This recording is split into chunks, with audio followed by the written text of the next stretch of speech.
Hello everyone, welcome back to another stream of Makozi Racing Internacional. Tuning in with Nick Makozi, and for this stream we're going to be practicing round 6 of the FIA exhibition season 2019-2020. So Manufacturer Series and Nations Cup, both very interesting combinations this time around.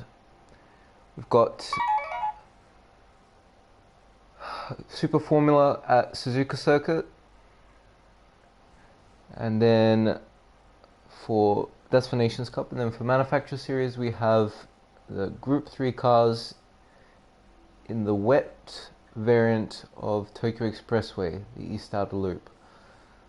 And that is a very challenging combination, I'd say, for the Mercedes, because I did some a practice race previously, and many cars that you would expect to suffer a little bit in the rain don't necessarily suffer this time around because of the huge straights. You've got cars like Aston, Jaguar, Toyota, they're all doing very good now as compared to Red Bull Ring. Hey Clean, how's it going? Good to see you again. So we're just going to go ahead and open up a lobby. Yeah, get some practice in, because obviously I want to do well later tonight. Really get some good results in, especially for Manufacturer Series. So it's going to be A driver ranking and S sportsmanship ranking, and you can see all the settings there already tapped in, ready to go. There we go, we're going to make the lobby. Yeah, for sure, Clean. I like, I don't know, I really like how the long straight really spices things up. Because I also tried the McLaren F1 just to have a bit of fun. We did this 3-lap race, and every time I would just let everyone else go on the inside with the last corner, and you get a good run. By the time I'm in the slipstream of the McLaren, there's no running away from that. And being last in the last corner and then coming to the first corner, fighting for first position, that's really something, I don't know, it's exciting. It's a lot of overtaking on the straights that definitely would make the race more interesting to watch and definitely to participate in. So we have a lobby open. There's a room ID in the bottom left. I don't know, we'll wait for some drivers to come in, if we can get them in. I'll just let me see something, and then hopefully we can start up a race. We'll cancel the qualifying, we'll get rid of it. I forgot to take that out of the race settings, but yeah, just have some fun, try and get used to this. This time of day in the rain is very beautiful when you drive it. I think this is the best time of day for the wet. I don't think Gran Turismo could have done a better job at making it look pretty. Like, you'll see now how it looks like. Let's go and cockpit here as well. In terms of tyres, you can use racing intermediates and racing wets, but to be honest, you really just want to stick with the intermediates. The wets don't seem to grab as much on this track because it's kind of light rain. It's not particularly heavy, and the intermediates seem to be more suited for this track. Yeah, Clean, that's the big challenge here. Hook it on a bit nicely in the corners, you can keep up definitely on the straights, but then again some cars just really don't mix well with the rain.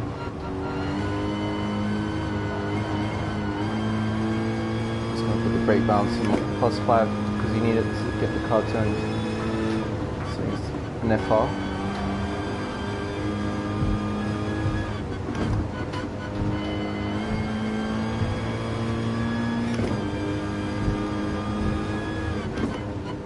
Sound is louder than mic, by the way. Okay, just a sec.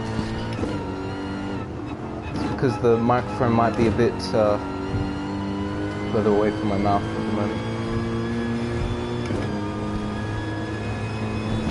Yeah, look at that sunset right there. That's not sunset, but you can see the sun, the droplets and all that diffraction of light. It's very pretty.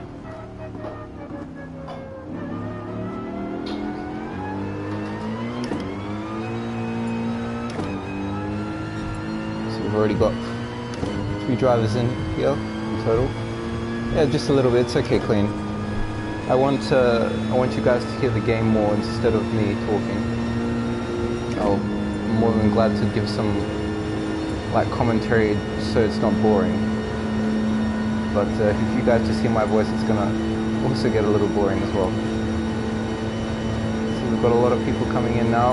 We've got Jax, we've got Bez, Hydro Type R, Robusto. Lobby is starting to fill up, that's good. We've got 6 drivers for now. Just going to change the view, try and get back into pro mode.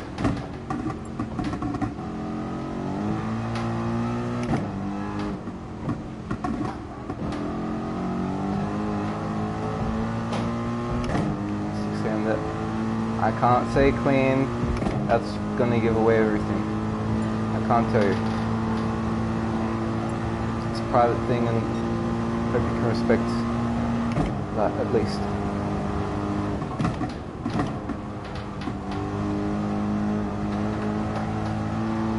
I travel a lot, so I'm always in different place.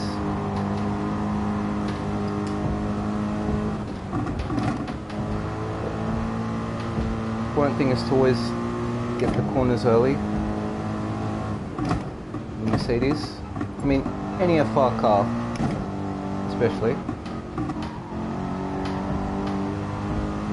because I've noticed that there's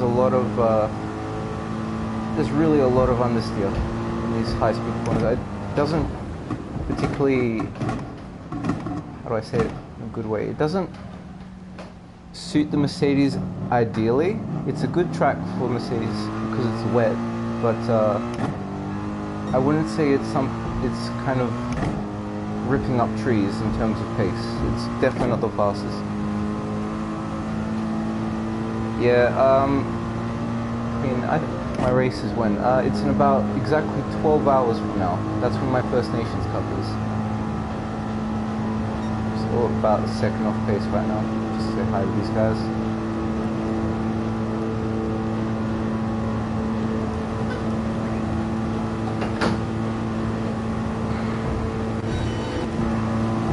Strategy is pretty much a one-stop for FR cars as far as I can see. Fuel we don't have to worry about. Then again, that also comes down to the car.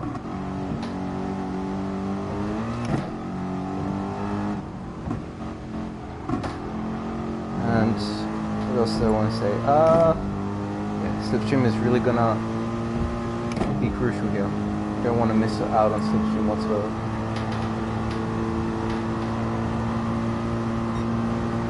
I'll get back to Buzz as soon as I finish the lap. I'm going to be doing both.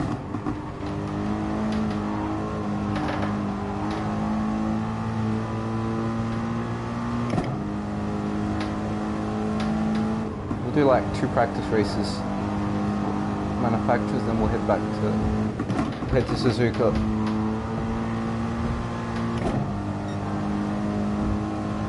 Wow, this has got. Yeah, you see, I'm not getting the corners right a bit. The surprise manufacturer that does very good here is the Toyota Supra.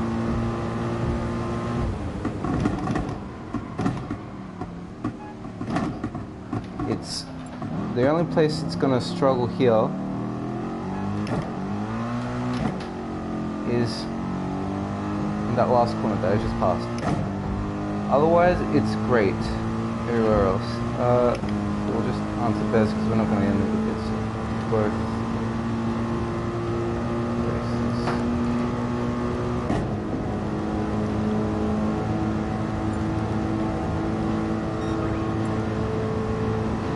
GTC Cap-Am also in this. Yeah, you see that our times are really not good. You clean using a car like Alfa Romeo, that shouldn't be too bad either. A track like this. I mean, acceleration isn't really its strong point, but it's small. It's got aerodynamic shape. It's MR,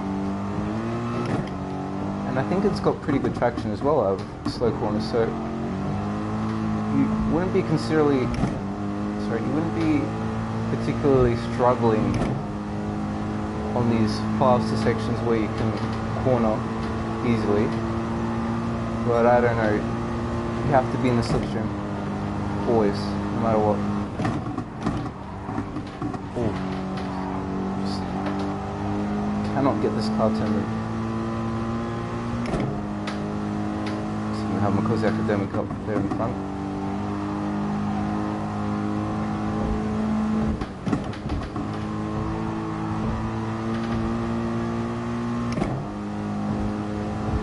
So moving out of the way, it's nice.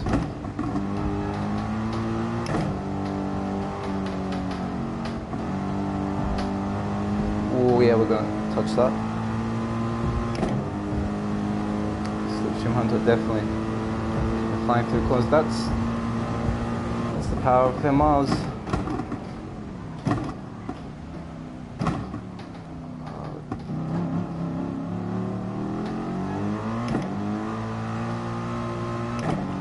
How about you come in and have a bit of a drive thing?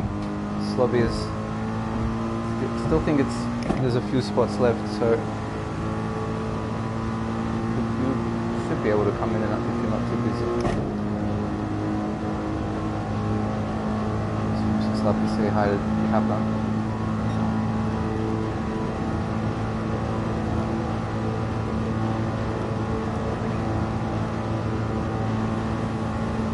So yeah, it really is. It kills the cornering speed. That's why you have to use the straight. You have to get in front of someone. If you don't get in front of someone, you're losing out big time.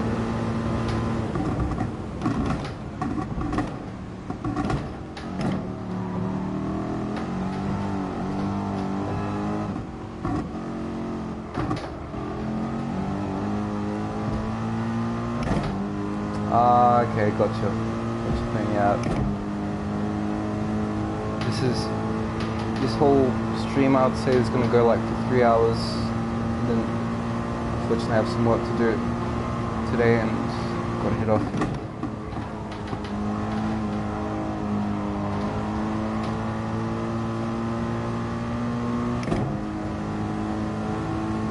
Yeah. Yesterday, when I was with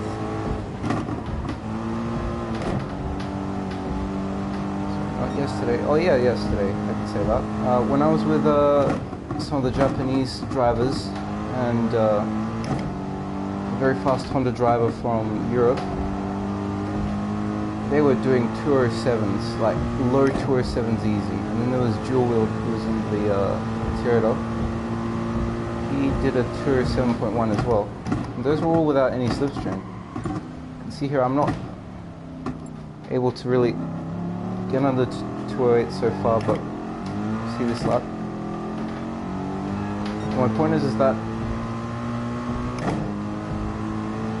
cars that are able to go fast in the corners here, like in the second sector especially, have that very good mid-speed cornering, do well here. Will do well here.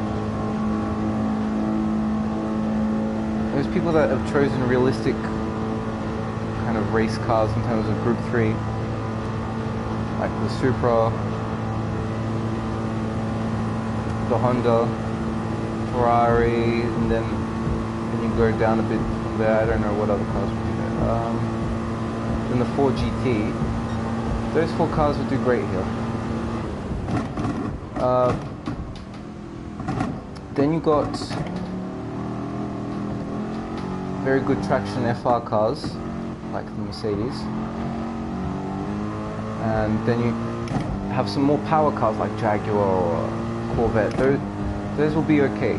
But the top 4 cars I can see that will pretty much dominate this race: a Ford GT, the Honda NSX, the Toyota FT1, and Ferrari 458.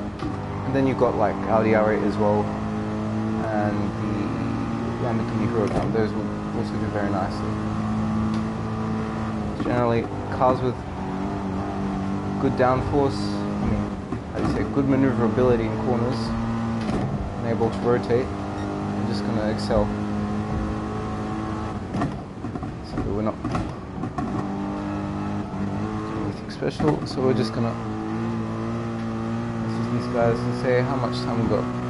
Another 11 minutes to race.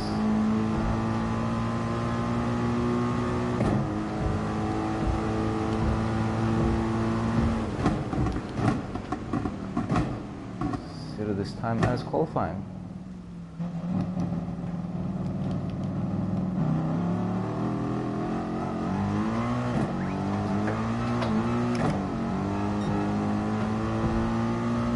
So how many people we've got in here? We've got 9 people, so it's not bad. We can do a race in that, but realistically you want to get around 12 to 16 drivers so it doesn't get too boring. One car that's going to have a very good time at this track is the McLaren F1 and the Ford GT. But I said that previously. McLaren F1 is just going to destroy everything on the straights. Simply put. It's an MR. It does struggle a bit with turning in sometimes because of the width of the car, and it simply does not have enough tire. The tires are not spread out enough so that it can be maneuverable as an MR car, but it gets the job done. Anyhow, the top speed on that thing is insane. Like in slipstream, it can reach 294 kilometers per hour, nearing somewhere like, I don't know, 180 miles, or any American viewers watching, or British for that fact. And without slipstream, it reaches somewhere like 285. 285 is what some cars can only dream of getting with slipstream. So you can see it's got a lot of potential in the right hands. The Nissan. I don't know how he does it there. He's a great driver. He knows his way. That's probably fuel burning. Do I do coaching clean? No, I don't. I mean, technically I don't. But when I do these streams, I do them to help. I offer them as a suggestion for what you would be wanting to do in a race, particularly these FIAs. But apart from that, I don't spend too much time on coaching. I'm a bit kind of consumed in my private life at the moment. Got a lot of obligations that I need to spend effort on, so I can't really completely dedicate myself to teaching other people. What I do here on the streams, if you want to ask a question or if you need some help, sure, you come here, you ask a question, I'll do my best to help. Yeah, in terms of actual coaching, I don't do it, unfortunately. Not yet. Maybe one day, if this turns into an actual thing that's viable financially, but we'll see. I don't think that will be anytime soon. Cool, McLaren. F1 McLaren can do very well. I don't know how it's... Probably there's something that's been done in the fuel update 1.45, but you can really use that car. Like, you may need to just put it into fuel map 2 or 3, like on the straights while you're slipstreaming someone, but apart from that you don't have to worry at all. In the McLaren F1 you can pretty much go full chat, use all the revs, and it's still kind of using, like, how much would that be, about 7% a lap. that means we just make it.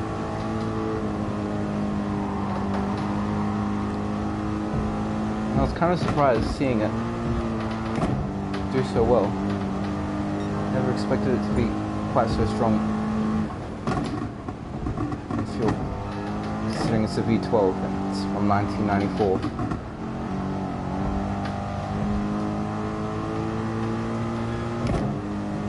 And no problem clean. Yeah, I'm happy that you're learning something from it. If I'm able to assist, I'm happy that I'm able to be of some service. Ooh, yeah, that was bad exit.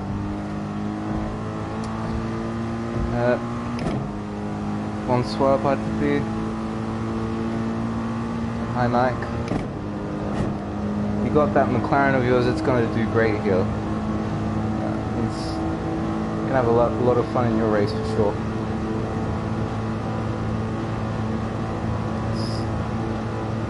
So much, it's so much better in every way for this track compared to Mercedes. Yeah, good time. Very good time. I don't think I'm going to be getting anywhere near that with Mercedes, but we have to rely on slipstream if we want to have a good time.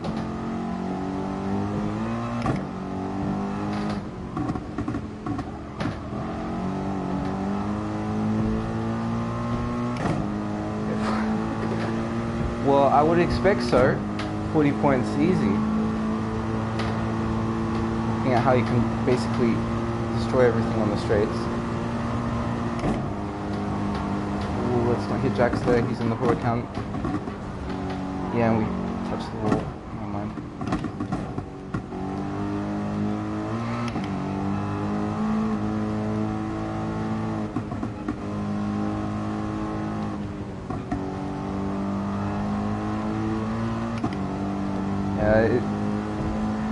Great to hear that you've gone to dry ranking A clean. Yeah. It's always good if you want to drive with the best. That was my intention when I started. No, that wasn't my intention. When I started it, that was my intention all along when I was playing Gran Turismo. By the time those kind of online time trials showed up, GT5, I was seeing all those guys, watching those lobbies, and I always want to say like, oh, those are fast guys, I want to drive with them. Wait for Jax to freak out, maybe get a bit of his slipstream. Just stay behind a bit. But yeah, it's always good to want to drive with the best. That's exactly right, Nike.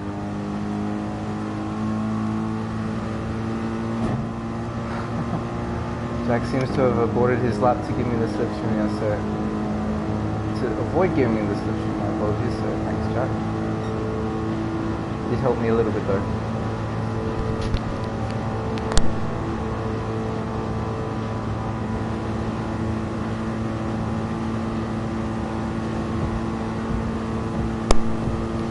Give it our best for this, I'll try and get a good time.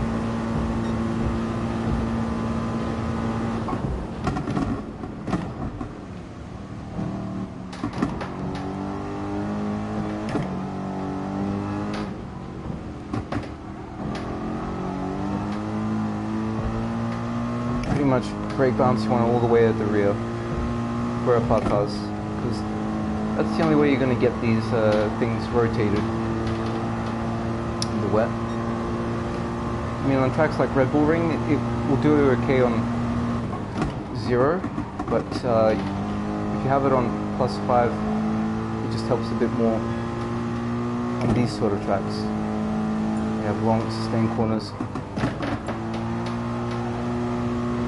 I'll stop letting me by. Good job by him.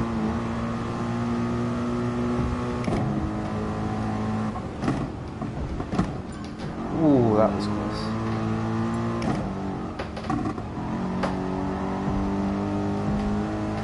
Really need to get these corners precisely, and it's a lot of flirting with the barriers on this track if you want to have a fast time. Oh, but you don't want to do that.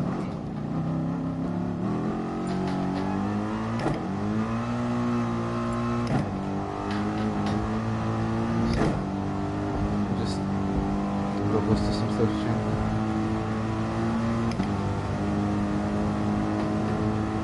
It's like 2 minutes left, so when he gets in front, we'll let him by. He gets close, we'll let him by.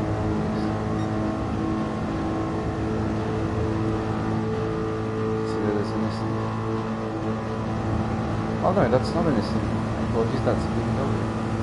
It's a bit like a Nissan.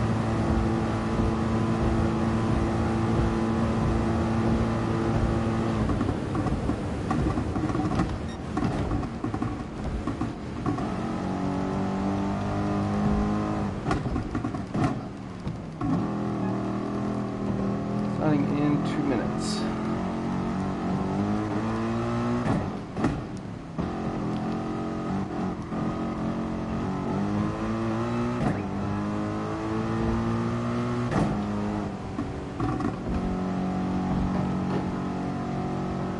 So the moment it gets to 25 total time, we're going to start this up.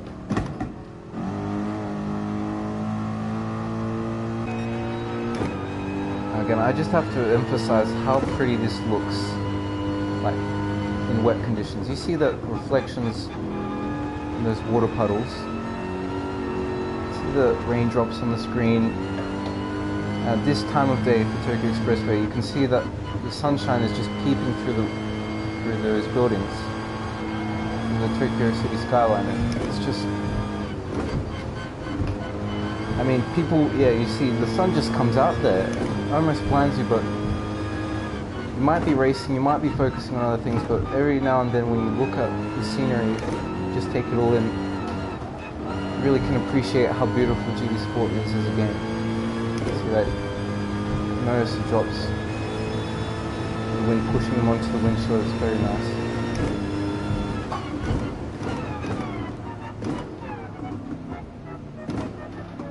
Yeah, I definitely agree. Clean.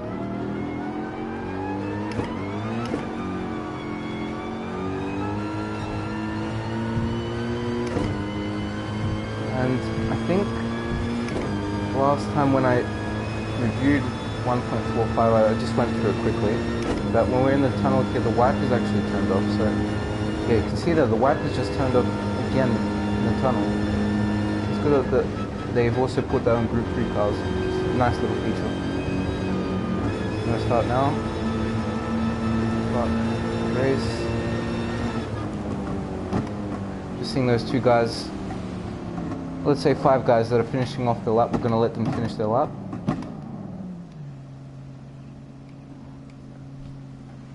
Just 3 more drivers. Give them another 15 seconds and we'll get this underway.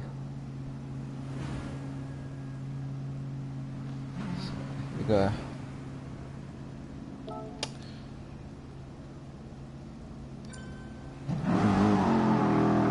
Thanks, Clean. I hope you guys enjoy.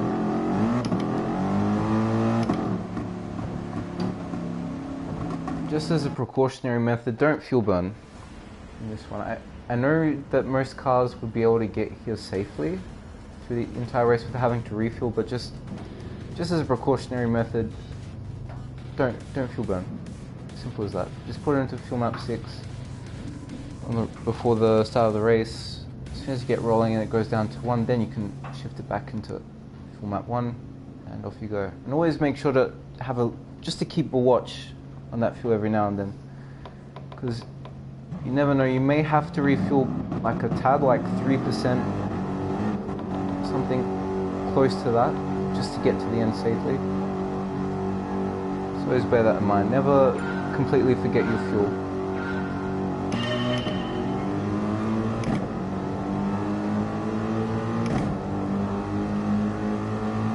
And don't always rely on the laps remaining. That isn't the best way of judging how much fuel you have. It's always better to look at the percentage and do it kind of mathematically in your head if that's possible. So for 15 laps you need to be using something under 7%.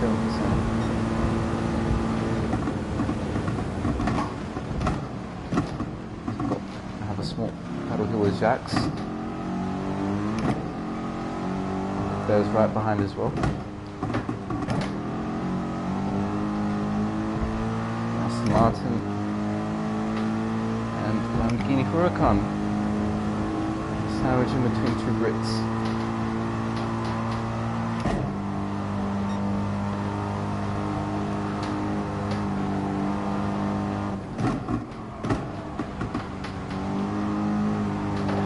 So you have racing intermediates and racing wets on tap for this round. Those of you that are just tuning in now, thanks for coming, for joining the stream. But in terms of tyre strategy, you don't have to use both compounds. There is no tyre requirement in the manufacturer series for this one. So you can go ahead and just keep the intermediates. The intermediates are the superior tyre for this race, like full stop. The wets don't. The track doesn't seem to be wet enough to make the wets, the heavy wets, particularly viable. So if you, they're going to heat up quickly and they're going to waste. They're going to burn out. So now you're going to see a slipstream battle here. Bez is in the Aston, I'm in the Mercedes, Jacques is in the Huracan. We're all kind of within 1.3, 1.4 seconds. Now that I'm in Jacques' slipstream, I'm trying to set up a pass coming to turn 1. You see what Bez is doing. He's starting to fall back a bit, which is not quite the Aston way, but we'll see. Exactly clean. Hi Mika, welcome. We are slotted into first for now. Jacques might go for the pass. Just gonna brake late. Gonna get the corner not quite as ideally as we want to, but that's to defend position. See, we've gone past Jacques. Now the big job for us to do is to actually make a gap here.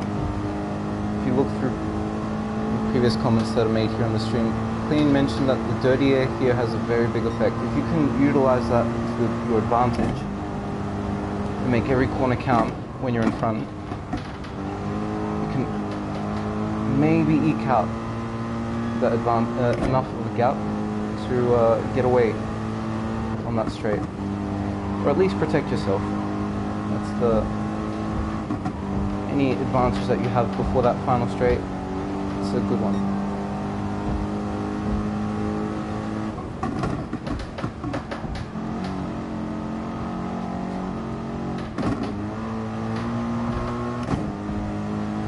Taking a different line through a bit too much speed into that last corner. Let's keep on the inside. Typically for the last corner you want to brake somewhere around that 150 meter mark, if I was reading that correctly. Like just bang on that, or a little bit later. If you're going after that, you're kind of asking too much of the car. And for example, this Mercedes, it's gonna lose its rear end under braking, which you don't want at all. It's going to start sliding, it's going to stop responding to your inputs, and worst of all, it can result in a spin, which is going to cost you a lot of time.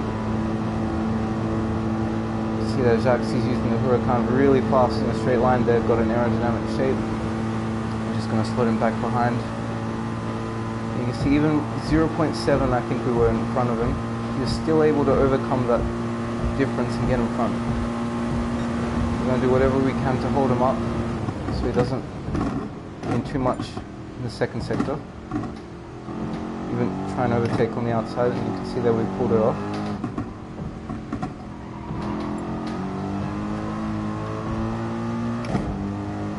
There we go. Back into first.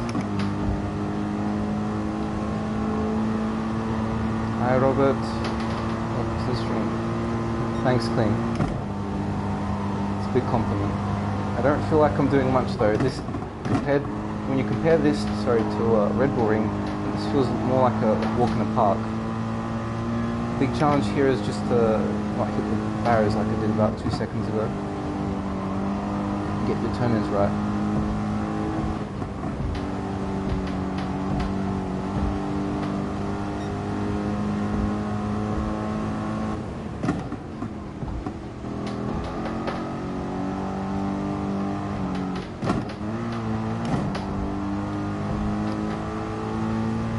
Oof, you see Jack's there, he's hitting the wall a little bit on his exit. His tyres might be starting to fail him now because it's an MR, but I doubt that. Maybe just put a bit too much faith in the throttle. Went a tad early and the car failed him.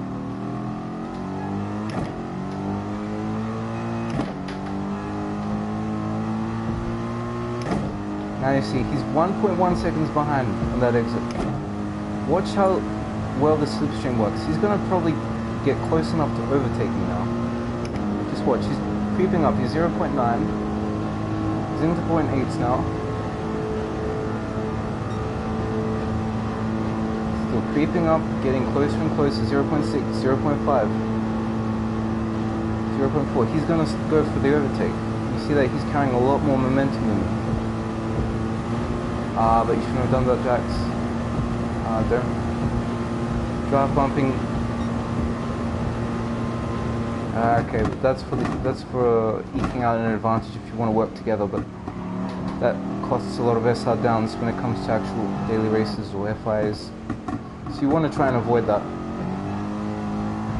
If anything, go for the overtake. Never bump draft. Because by the time you know it, your SR is going to be too low and you're not going to be able to participate in the other FIA races. I mean, in the same sort of strength lobbies, because it's going to be matching you against weaker players. That's definitely not what you want when it comes down to these FIA races.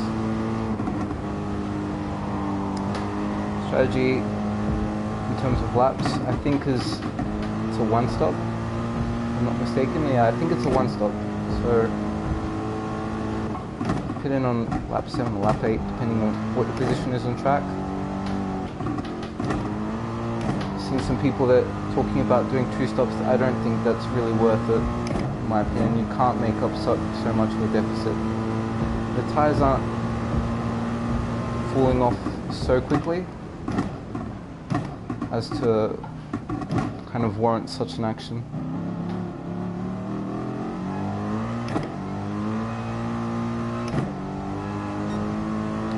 So they were doing okay in terms of pace.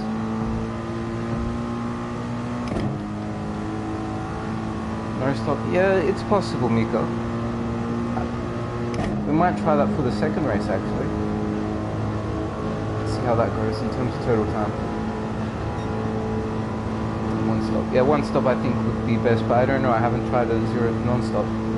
Rears don't look too bad for now, but 1/3 through the race, you need to consider how much pressure you're going to be putting them on in the last few laps if you're not doing a no-stop.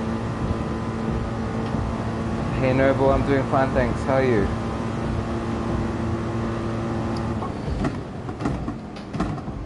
Still focusing on manufacturers, I believe. I believe you will really enjoy this one. Shouldn't be too bad for Lexus because it does do okay in kind of fast sustained corners, so it should be alright.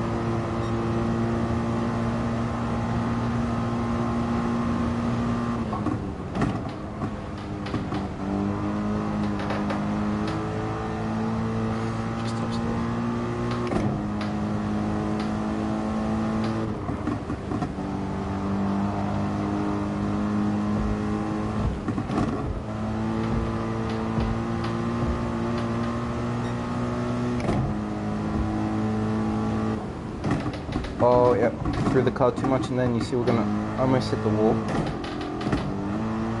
Now we're losing time.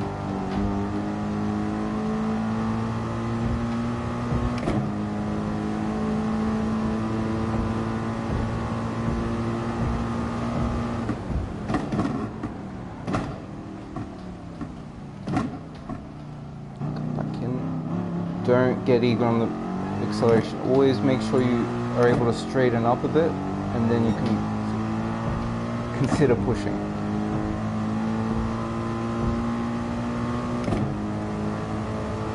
Try to dive for time speed by 2 seconds.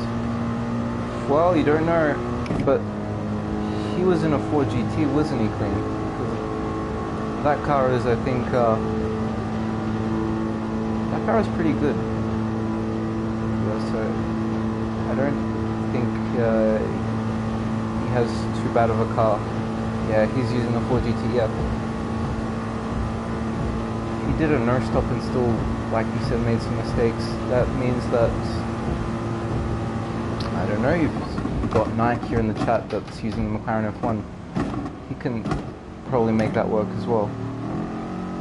All the top speed cars that are good in time trial will probably be fast here on a zero stop, but cars like the Mercedes, that it's good with the tyre wear, but I'm not sure how competitive it is on pace when you compare it to other cars. So it may struggle, and it has to do a one stop.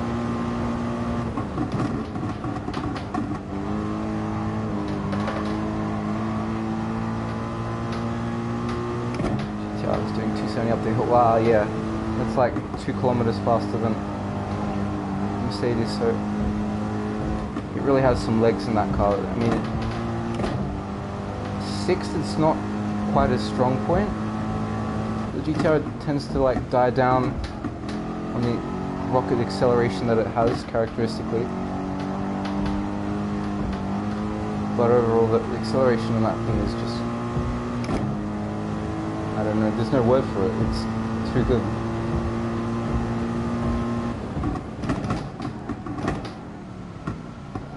See that we brake late, the car starts to slide, and that's not what you want to do.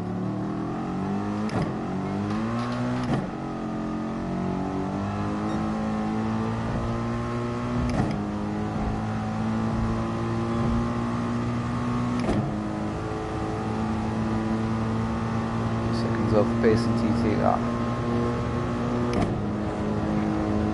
Time, to be fair, the time that TR will hold it in the Honda is just,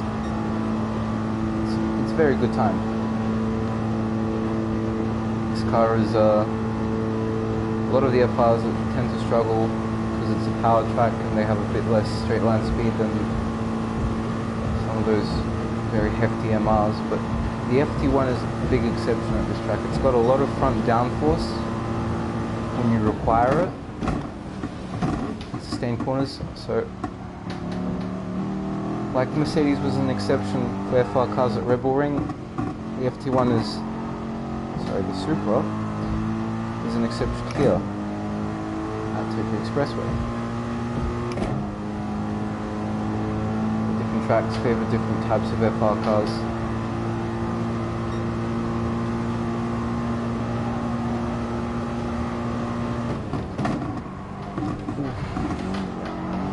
Turning in now. Need to try and anticipate that a bit better.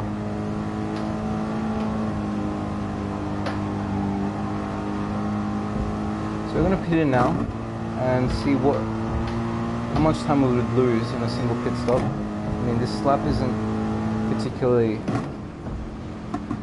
beautiful when you consider the pace, but we'll get a rough idea of how much slower we are and what we would need to make up if someone else was no stop.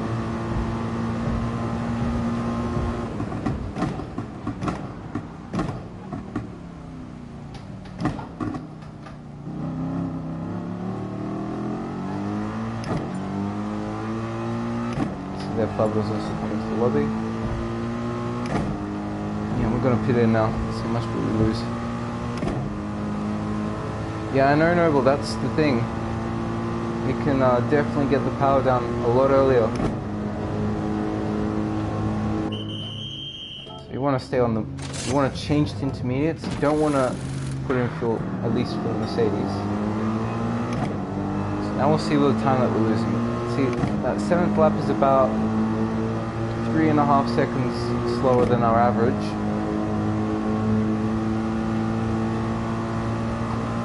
Obviously this lap, you need to get everything right, not make mistakes, and we'll see how it goes. Yeah, I'm just going to go through the track a bit more. Yeah, no, well that's definitely where FRs lose out. FRs always lose out on the corner exits because the MR has that more weight distributed to the rear due to the engine position, and because of that extra weight, typically if a car is a bit heavier in the wet, it isn't slower, it's actually faster because it's pushing down the car, it's pushing down the tyres, it has more grip, and that's the case with the MRs. That's how the physics works in this game. And the rears just, on those MRs, tend to bite a bit earlier than FRs now. So they're able to really push out earlier and get a lot better run out of the corners.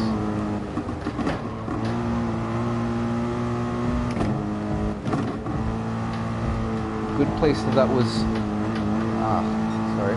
good place that was demonstrated was at Rebel Ring. You can see the sharp start-stop corners that required good traction really favored MRs.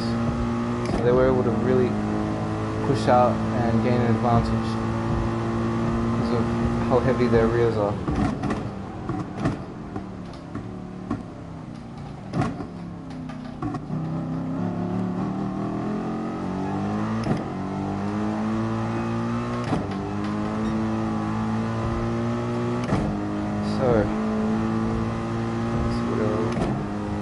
One stop definitely, maybe. Need to see how much slower this lap is and then consider it all in one big package. Shit. That could be down to the turbo clean, but I'm kind of surprised how the Alpha does struggle for traction. It usually understeers a lot corner exits in Group 3 and you can really like mash the throttle in it. It does exactly what you want it to do. In the wet, it seems to not really obey that rule that it's been given. So just get on this next straight after the first two turns and then we'll calculate how much we lost.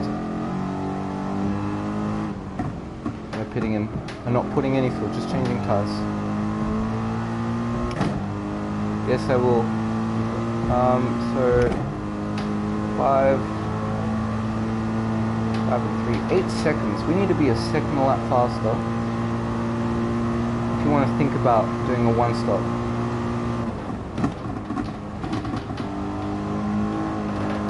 And I don't think this Mercedes has got what it takes to be 1 second a lap faster. So we're going to do another race after this and we're going to try a zero stop. We'll give another 15 minutes for people to get in and qualifying and whatnot, but we need to try another race and see and compare the total times.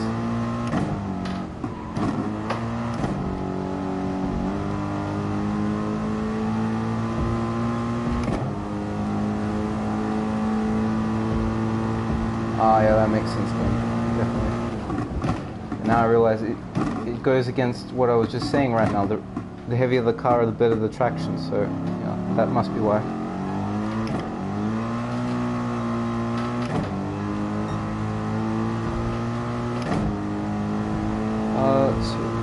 Hi Pablo, I'm doing fine, thanks. How are you?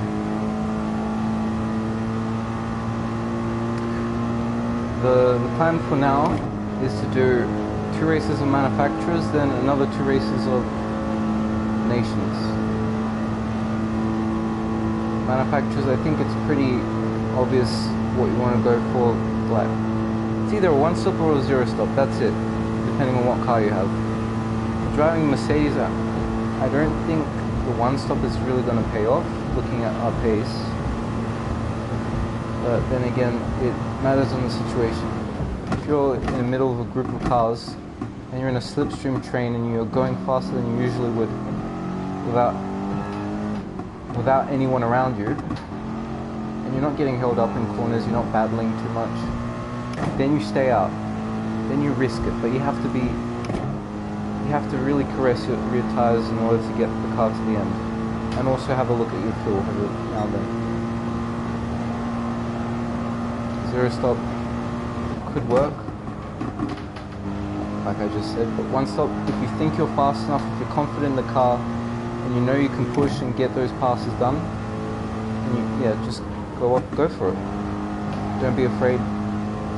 Feel free to take a risk. It's not the end of the world if it doesn't pay off.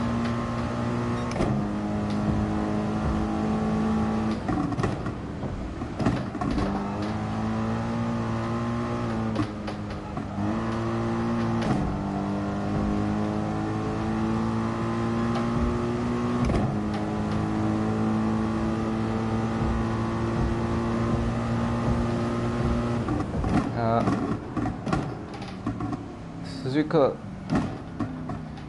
it's a challenging track for most drivers. There's not too much runoff. I mean, some corners there is, but you lose a lot if you go off track, and it is very unforgiving if you don't get corners right. There are a lot of places where you can mess it up and you just touch the grass and the car spins around. It's basically game over.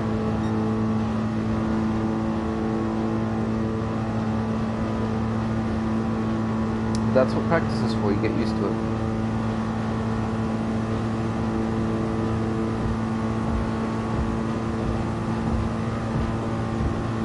Okay, 1B leader. Yeah, thanks for sharing that.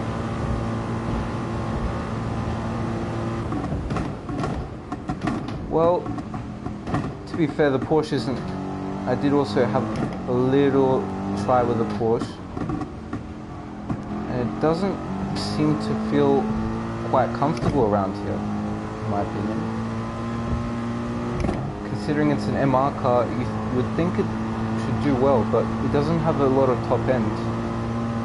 Like, it's missing it at all, and it has this kind of weird understeer that you don't really see in MR cars. So I wouldn't say the Porsche is particularly strong at this track. Yeah, we'll give it a try. That's what this practice is for. We'll see how the tyres are in the last few laps if we no-stop it.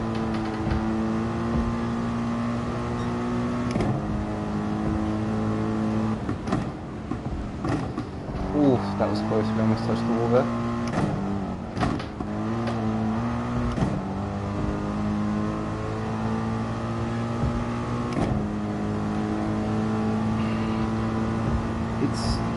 I wouldn't say it's bad in wet weather, it's bad on this track.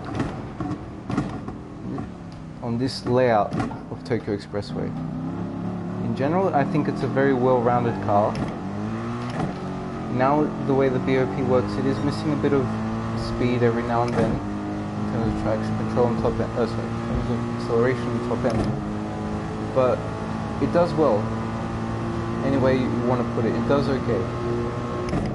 The reason why it struggles in this track, I don't know. It could be like me and Queen have seen as that because of its weight. Just for some known reason, it doesn't seem to maneuver quite as agile or as cat-like as you would expect from an MR car. It feels more like an FR than it does MR.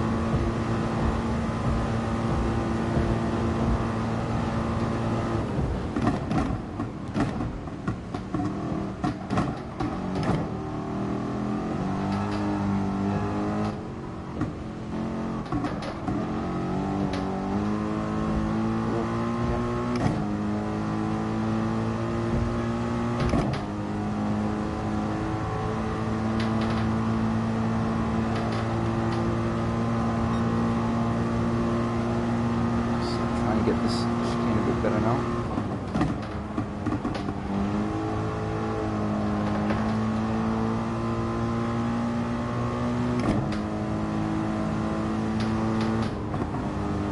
It's nothing like the Honda, for example. That Honda just eats up the corners much more efficiently. It's got that very superior traction. It's surprising considering it was never really the greatest. It was always kind of average. It seems to shine very nicely in the wet. Let's try and get this last corner nice.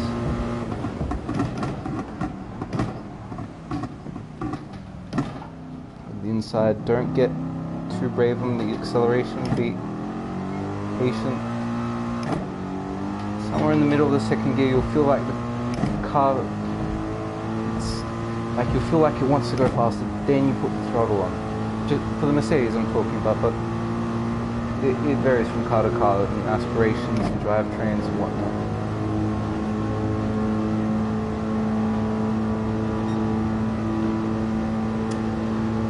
Because they're well in the rain in real life. Yeah, Porsche are known to do very well in the rain. Especially at the Nürburgring 24-hour race when they use the rear Porsche 911 GT3. That car really does well. It's got the engine right on the rear axle, and it means that it has so much more traction. It's got a very light front and it can turn easy.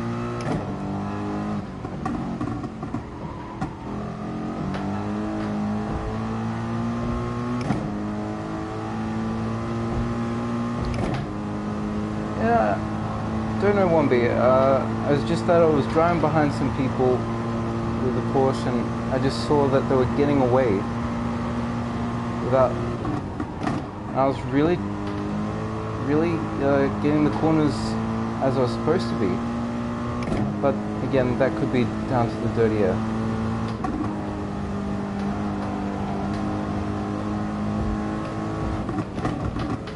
Yeah, it will definitely be interesting to see the no stop.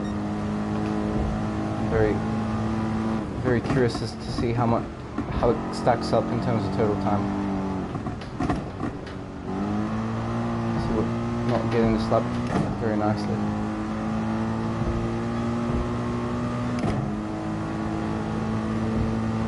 Car's getting thrown around a bit more. It doesn't like to be treated like that, and as such, it doesn't respond to us nicely.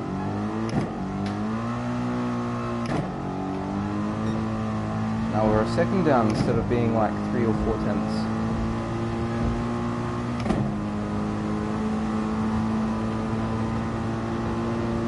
Yeah, the Aston, I don't know, it's only got like a 1% power decrease, and for some reason it just can't. It used to have that magic acceleration and top speed with that extra 1%, and now that 5 brake horsepower or something like that is gone. It just can't do anything anymore. And I thought that the weight buff that it got would have at least aided that, would have made up for that in some percentage, but it doesn't seem to have done so. And there are some drivers that are making it work. I know Musto Thunder, he was driving with the Aston at Maggiore for the last round, and he did very nicely with it. He was able to pull off some very impressive total race times in practice.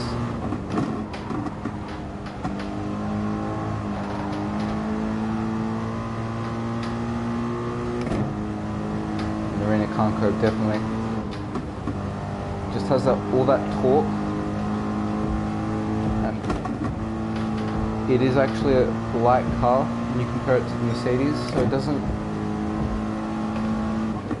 probably doesn't force the car as much onto the road as you'd want it to, therefore it just struggles. So the pace has dropped a little bit from that previous lap, but that was because we made a mistake. Hopefully we can bring it back to a norm. That wasn't too shabby.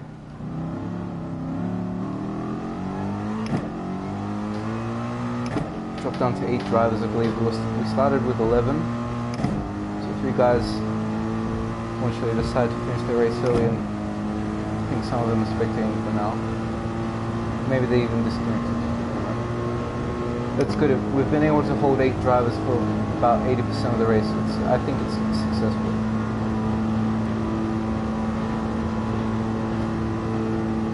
Yeah, definitely covered them. I agree. Mercedes has very good aerodynamics. It's, I mean, for long sustained corners, that's where it struggles a tiny bit, but everything else, it does right. In slipstream, it's very arid, like it cuts through the air. You can utilize that rarer air a lot better than some other cars. And when it doesn't have slipstream, sorry, when it has dirty air, my apologies, it can cope with it a bit better than some of the other cars too. So it's good to use if you want to stay behind someone. I mean, it's not the perfect car by any means, but it's very strong. It's got good corner exit, good traction. The way the weight is distributed with the engine placement, the driver position in the car, it's all kind of been to optimize the experience. That's why it does so good in real life and in the game. That means that Gran Turismo have done a very good job of replicating its performance when you compare it to other Group 3 or GT3 cars.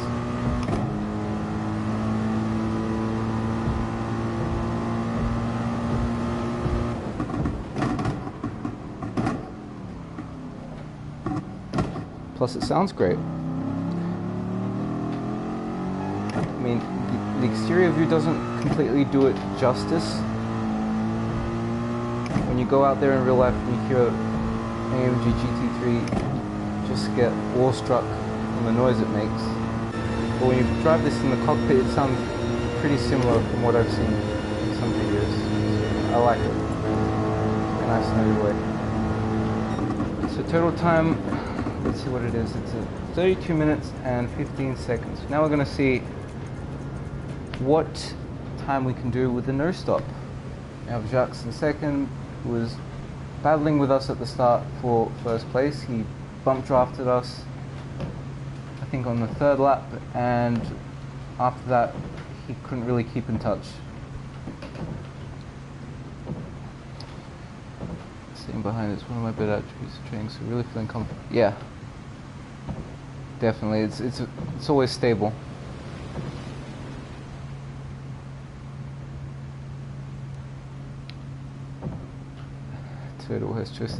It sounds interesting.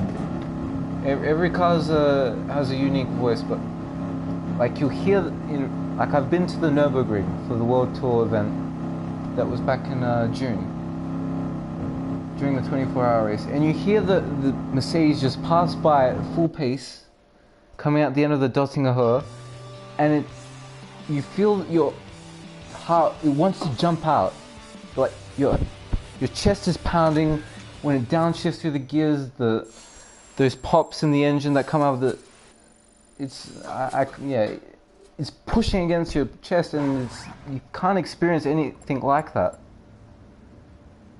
in too many other cars. I mean, you have F1, but that's something completely else. LMP1 cars, GTEs, they all come close, but when you hear like something, I'm probably just in love with the Mercedes.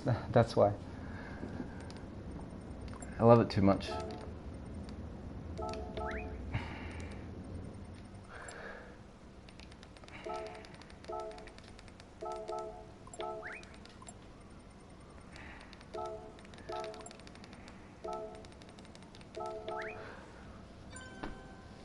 Okay, so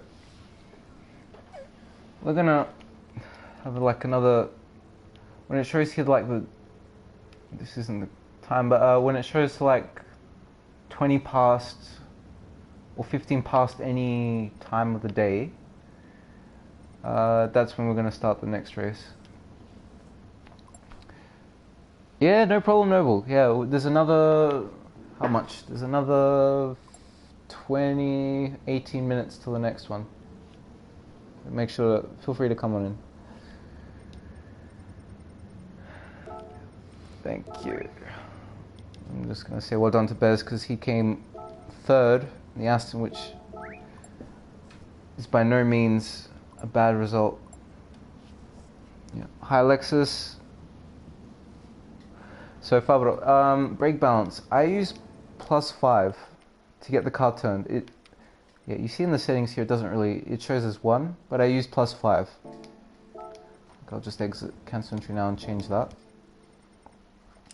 But I found that that's the fastest for me in terms of a single lap. If you want to, I don't know, save the tires, you want to maybe experiment with 3 or 4. Yeah, I'm being serious, Pablo. You can go to the start of the race and see my brake balance when I changed off the fuel map, and it was on 5. I had it on 5 the entire race. So you can see the total time here. We have 32:15. We're gonna test our total time in about another 16 minutes time.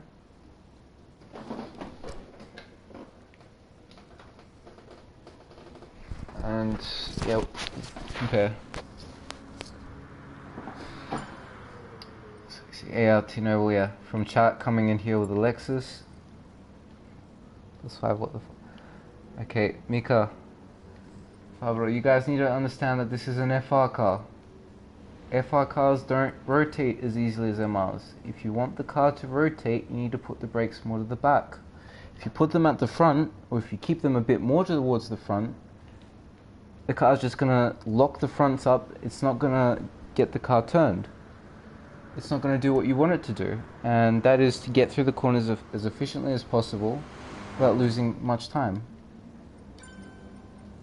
And thus, I have it on +5. And you can see that. What's his name? Harry Davidson using the Good Smile Racing livery that was for the 24 Hours of Spa. Very pretty livery there. Nice to see a few Mercedes in here.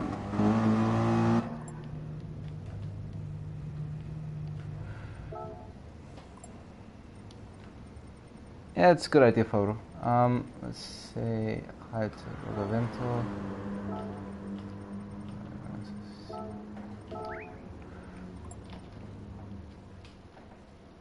Exactly, Queen.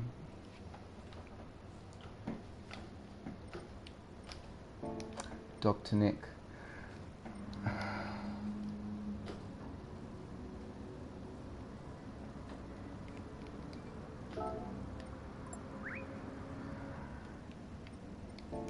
Well, I'm definitely not Valentino Rossi, Noble.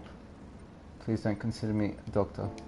I haven't graduated like a veterinary or doctor's degree just yet, so yeah, we'll wait a bit for that.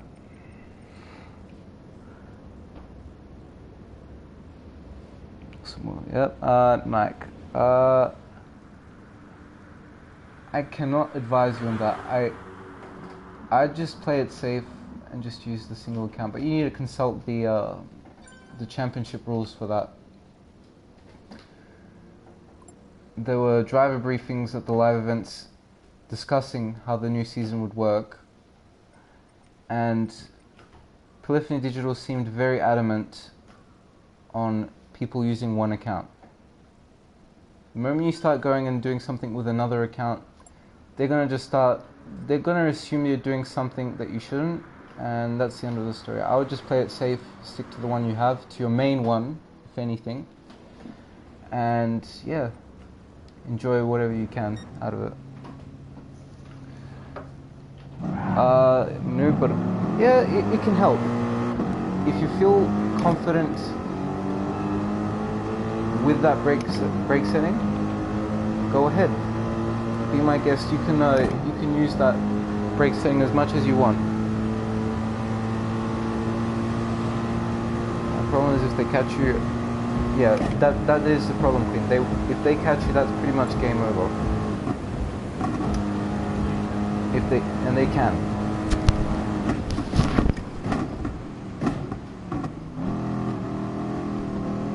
Polyphony Digital are very, how do you say, serious, strict, professional company. And if you think that you might be able to escape them, please, don't think that. There's definitely no way that what you do, and if it's bad, it's going to go unnoticed. And yes, Nike, even if it is an exhibition season, don't risk it. There's no need to. you're gonna lose more than you gain, and that's it.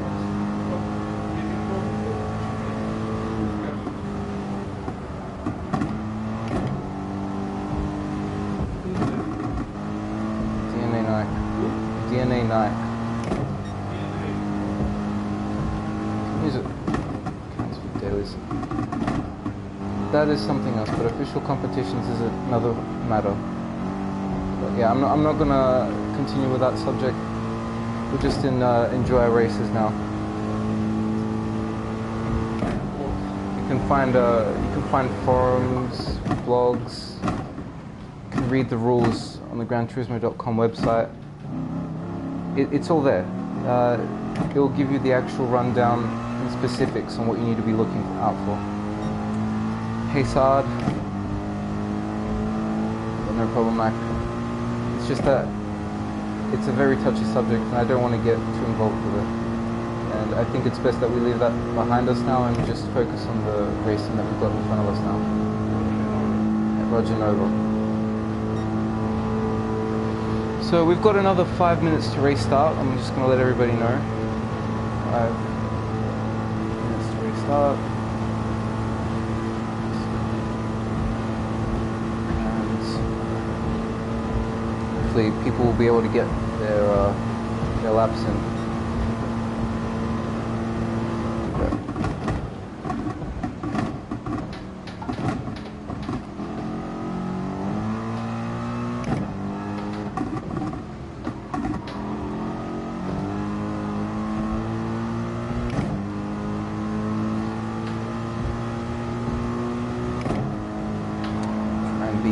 Davidson. He's done a 208.2 in the Mercedes, so that's a good time.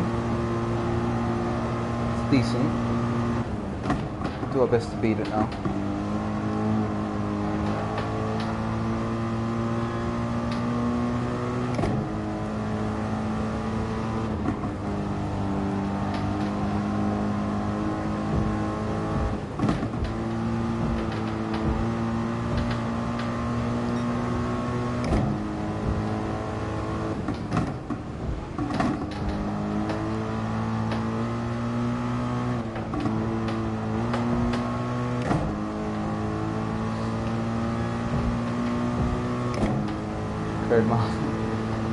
Please just call me Cody, Nicola, Cody, Nick, Saad. But yeah, we'll do nations after that, after this.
Probably be trying to get another lap in.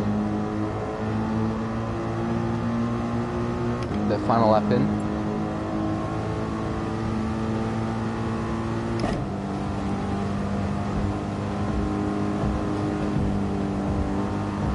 Yeah, this is that.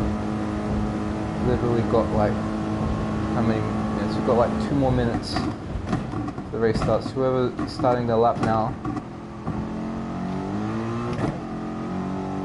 this is their final lap. Time to qualify.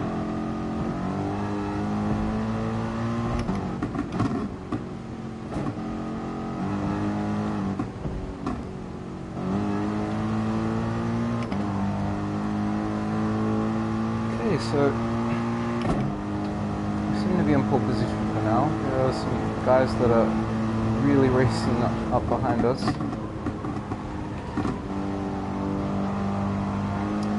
The total time to beat now is a 32 minutes and 15 seconds if I'm not mistaken. So we're going to be looking for some pace in a no stop. In terms of car settings like brake balance, I'm going to set it on 3 or 2. Try and preserve the rears a bit better. The rears are really the only problem here. And we might touch traction control. We'll see how it goes now out of this corner for the exit. It does help in any way.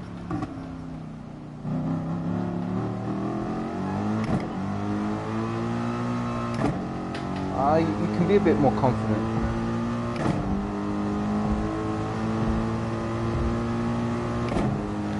You don't know, won't be leader. We'll see. Anything can happen. So we'll give these 3 guys that are behind me and the 2 ones that are approaching the final corner their last lap. They're going to be finishing now. Noble is done. The car behind Lost Shelty is also done. He's in the Citroen. And Nico Rosberg fan is also done. He's using a nice livery there of the Black Falcon Mercedes. Slow down. Getting over side by side with us. Come on. There you go.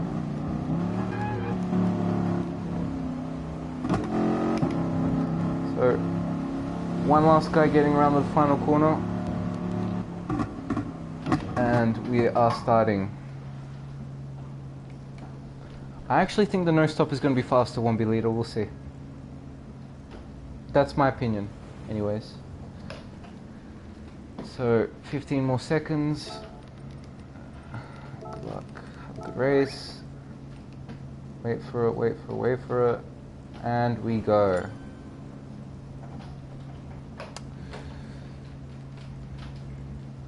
Yes, speed bump, that's the end of the topic right there.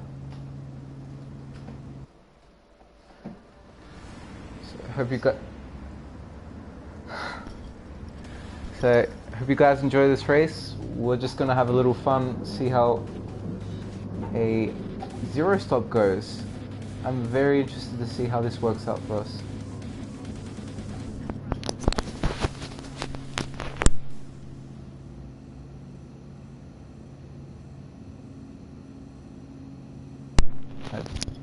Okay. We'll vary a bit with the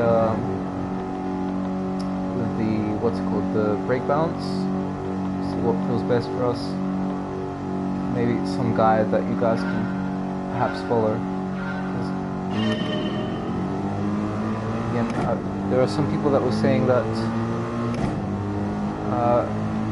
there was a person that was saying that they felt good on -1. So no problem with that. I respect people that feel comfortable in that certain brake balance, but we'll see how this race goes.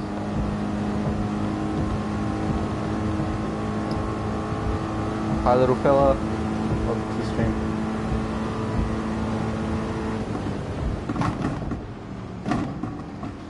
Oh, someone braking late there. Is that CSS Smith? Just going into the wall.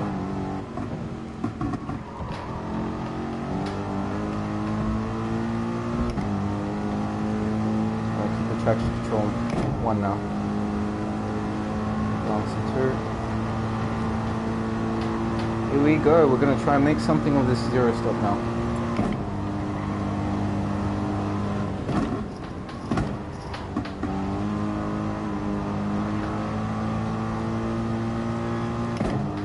We'll use traction control exclusively for the last corner and the first tour.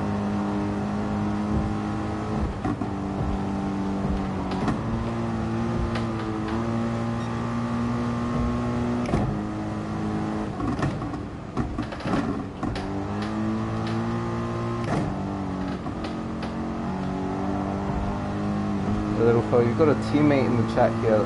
Clean is also driving for Alfa Romeo, so if you want, you can consult him now here. Try and figure out some sort of strategy or perhaps some advice on how to get the Alfa to be faster around it here.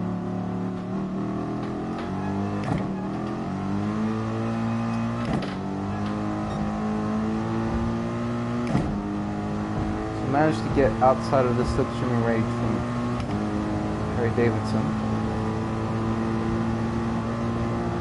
So there's a small battle happening behind us. DC Kaplan managing to capitalize on that bad exit from Harry, getting in front, Noble in fourth. They're still fighting for second. Getting a little too far in front to see what's going on. You see there's a lot of slipstreaming going on behind there. A lot of close racing.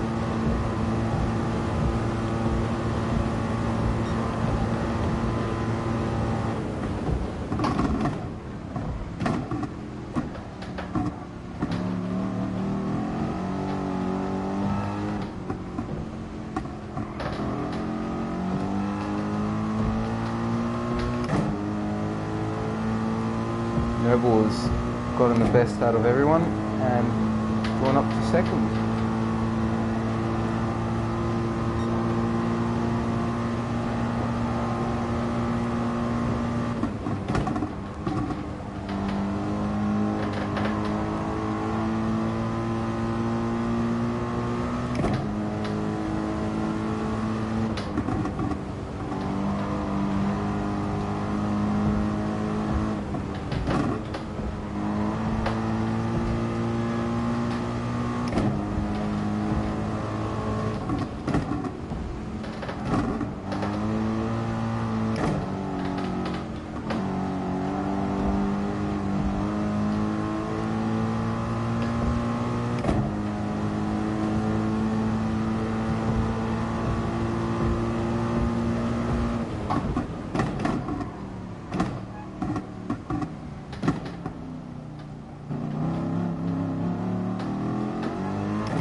Little fella, you have a teammate in the chat, feel free to talk with them.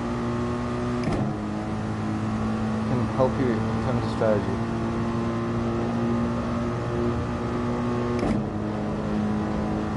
Load down whatever he knows. Clean. If you're still listening in, Little fella's also for driving for Alfa Romeo. It's definitely got some speed in there on the rim, so there's some advice, suggestion. Go ahead and just converse.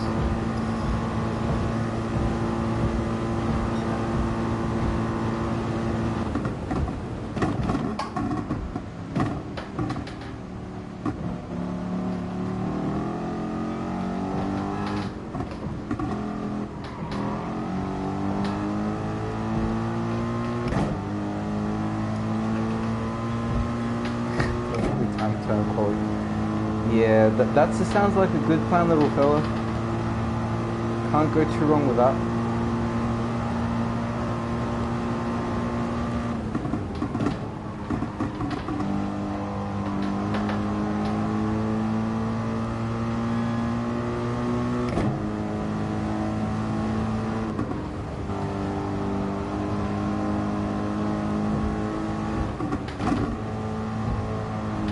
Oh, you see, touching the wall, immediately go wide, lose some speed.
to get by Noble, I believe, a lap before. He's now eking up an advantage. Roda Vento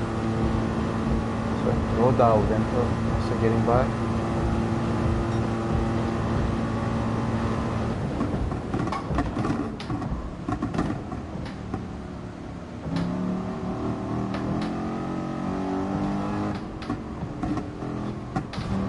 No. See, you don't want to do that. Never helps.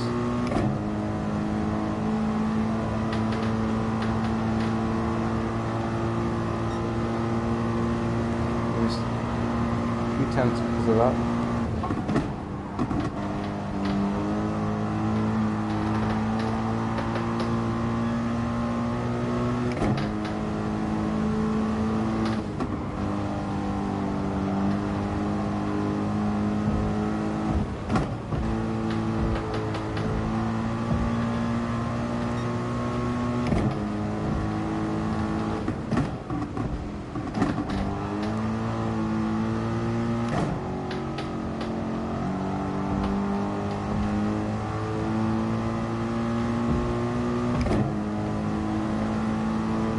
And also to look at your fuel every now and then. Don't let it get away from you.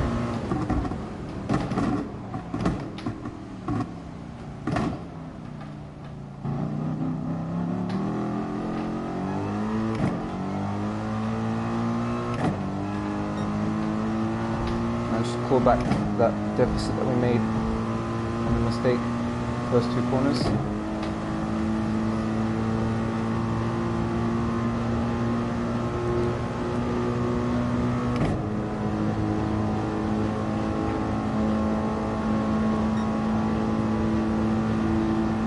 Doesn't sound like a bad strategy, Mac. Could work. 32.13, so that's 2 seconds faster than me when I pitted in. See how fast the no stop is now.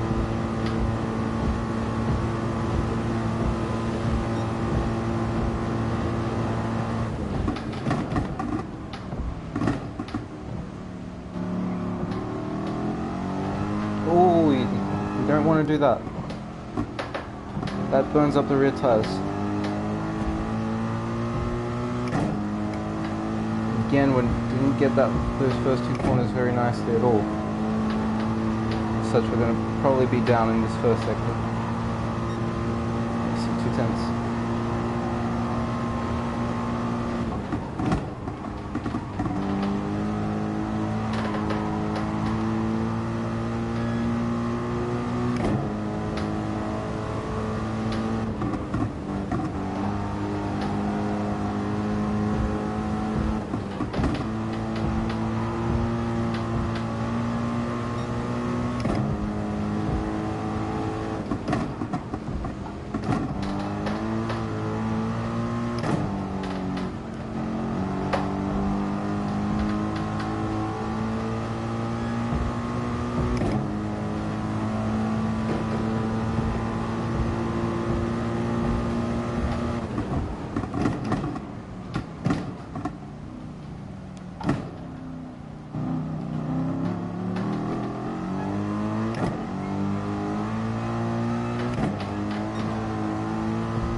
I'll let you decide that, Mike.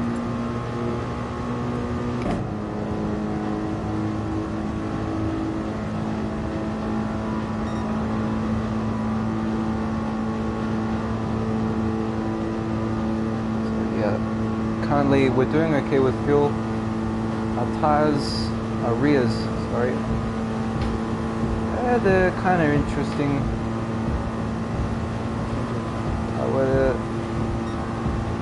They look fine. I believe we can manage them.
we're able to really go a lot faster now, and I think that's just all down to experience. We're used to the car, the wet a bit more. We're able to manipulate the characteristics in order to have as best effect as possible. That's why only now we're getting faster laps. No, don't look too good. You mean the rear tires, right? I think they're actually okay.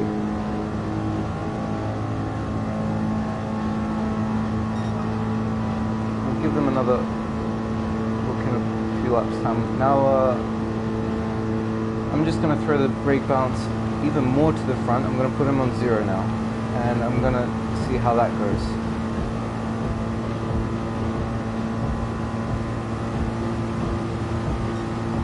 We'll give it a try. I'm just afraid the more that we put them at the front, the more the fronts are going to lock up, and the car's just going to slide off under braking.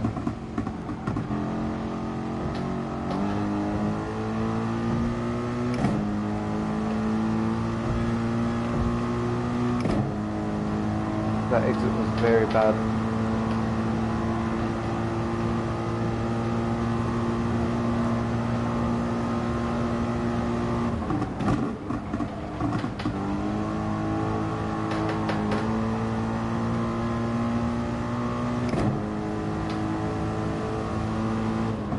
Oh, scraped the left barrier a bit.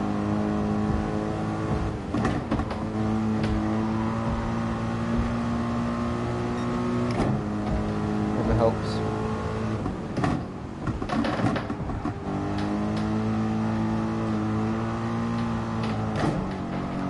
Ooh, that was close. We almost touched the left barrier there as well. Really are flirting with danger here in these few couple of laps now.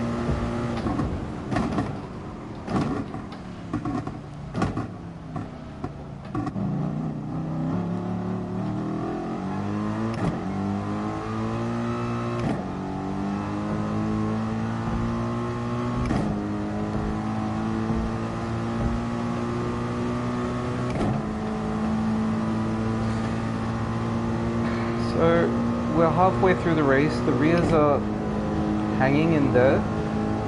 It's not really too good, but we'll see if we can make it work. Right now we're just experimenting with the brake balance. See if we can do something about it. Yeah, exactly, Nye. I agree.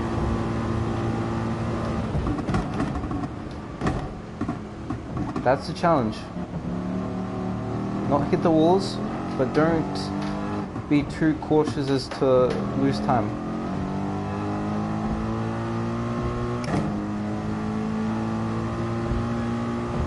You see that gap jumped from 5.8 to 14.2, 14.1. That is a huge gap.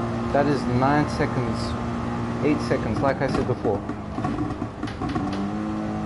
8 seconds is huge in the wet. If you can't make up 8 seconds, don't think about,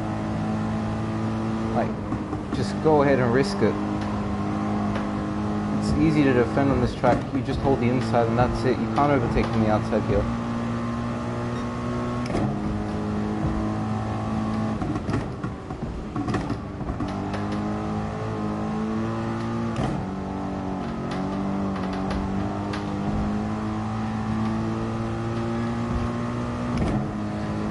No, Lexus, that needs to be done manually now. If you start adding more traction, your exit the speed that you have on corner exits is going to be greatly compromised. So you need to look after them yourself. One is you really want to push. 2 is going too slow already. 3 and 4 and 5 and so on. It's just not worth it anymore. You're going too slow. So So you can see our laps really aren't differentiating. We're always within 3-4 tenths. This lap wasn't exactly amazing, so I don't know, zero stop could be viable. Yeah, and that's right, Lex, self-control. If you learn how to do that, you'll be better off.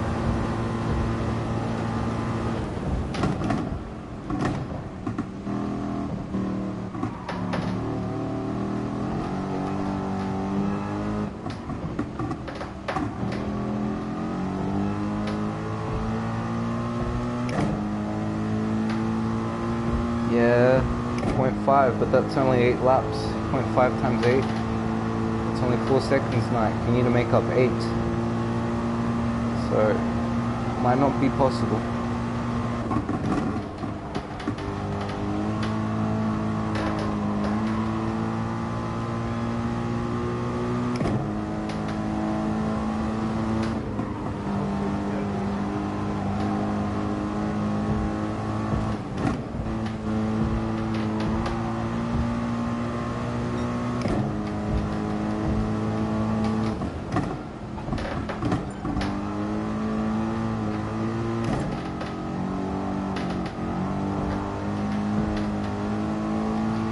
All the rears are starting to lose a bit of grip on the corner exits. I mean, on the faster corners, on the slow ones, it's still not quite as noticeable just yet.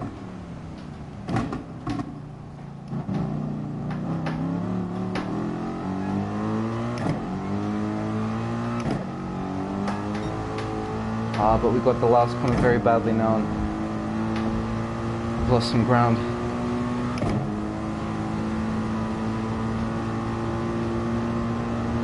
Going to be a good lap whatsoever. The thing is that you need to brake on time and hold the inside. The inside is the fastest. This is not a very good lap at all. You can see that rear left starting to give way a tiny bit. We'll do our best to hold on. Davidson has managed to catch up by about 8 tenths. Come out of the pit.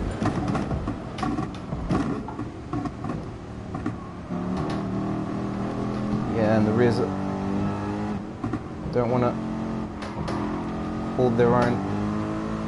So stability is coming down a bit.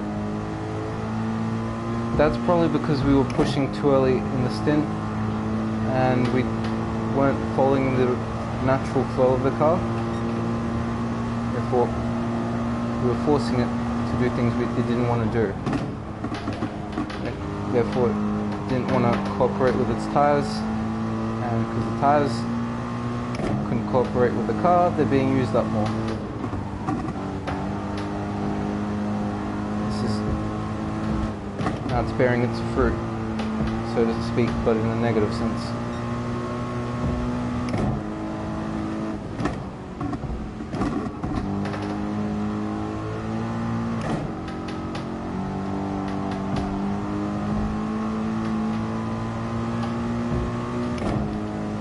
Yeah, that's true, Lexus, but it can also, with the, what's it called?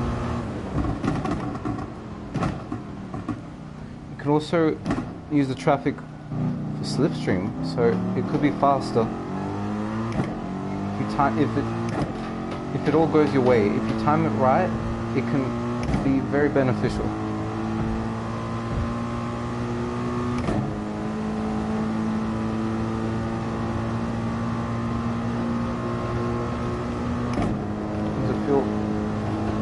We're looking fine. Not too much to worry about. Kind of right on target. So I'm just going to keep it like that.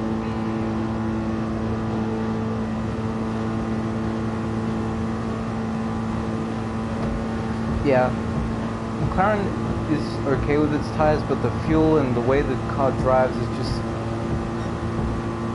sometimes it's a little strange. The 650. Gearing doesn't seem to coincide with any other Group 3 car, so it's out of its class. It's got MR handling, but it somehow understeers a bit more than usual, and the turbo is a bit cumbersome at times.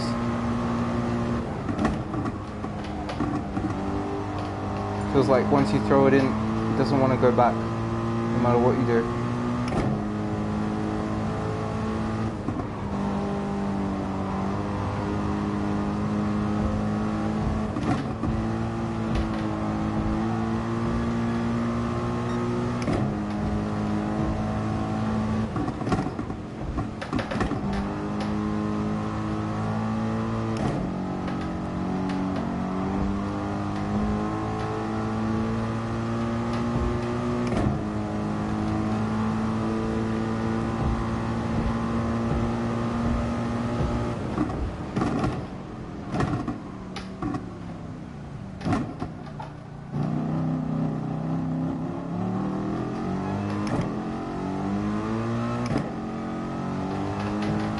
Well, yeah, we're definitely losing time now.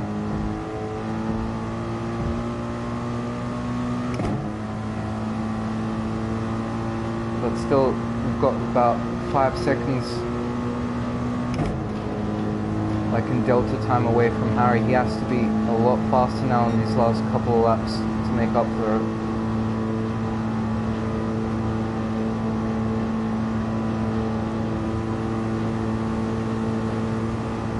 Yeah, exactly, little fella. Last few laps. Yep, definitely. You never know, Armin. You're in that 4GT, and the 4GT's, it's got a whole lot of traction on it, so even if the tires are a little bit worn, it shouldn't be worrying you too much.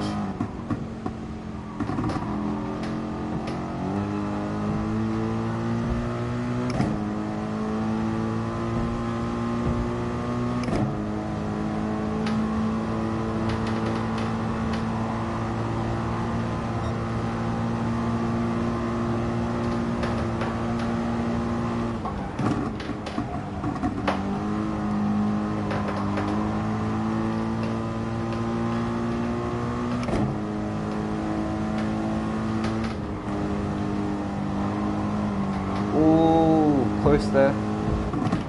Almost hit the wall. May have grazed it though.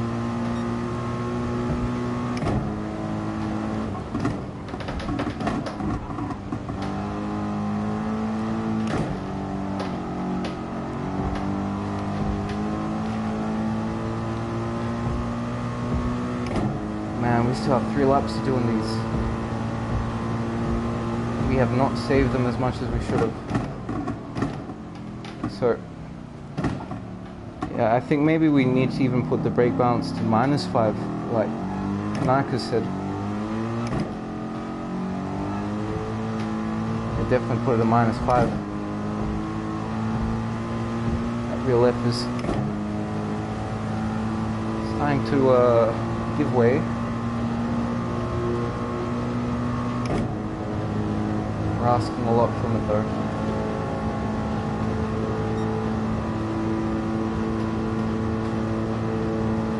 But we'll push on no matter what. About 4 more seconds.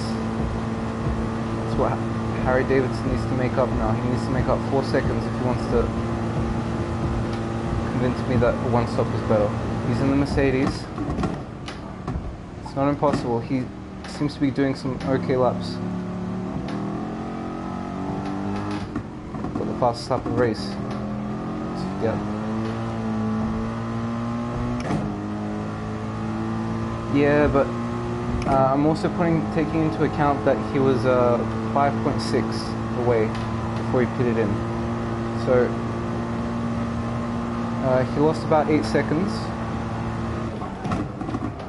And if he wants to, like, if I was to pit in, I would have to make up 8 seconds to catch up to myself at the moment. So I'm just wondering if he gets back to that 5.6 mark, that means that one stop is potentially worth it.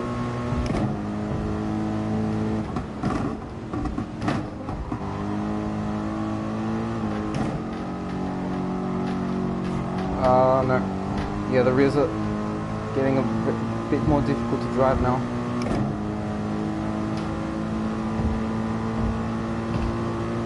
Yeah, he's in the same car.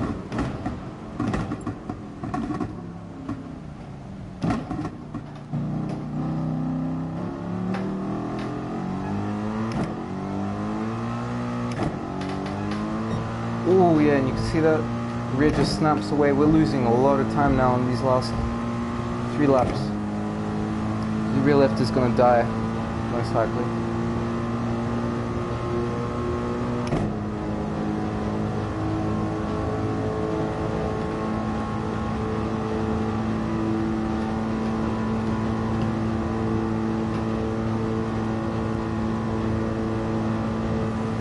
Maybe not, we don't know.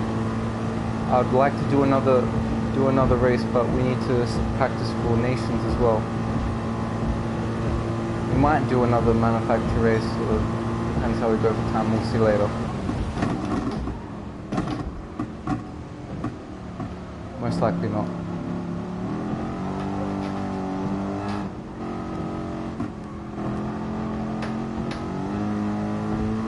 Right now I'm fighting my total time, so I'm not quite sure how this is going to turn out just yet.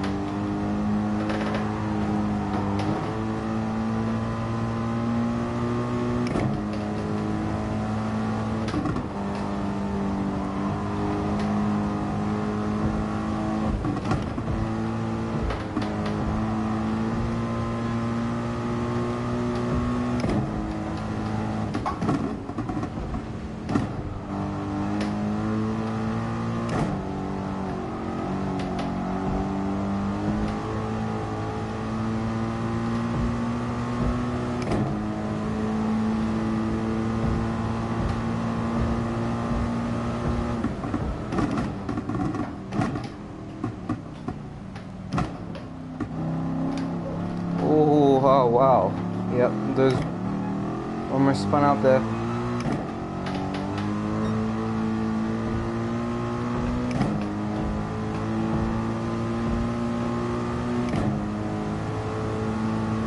Yeah, no problem, Max, see you later. Have a good one.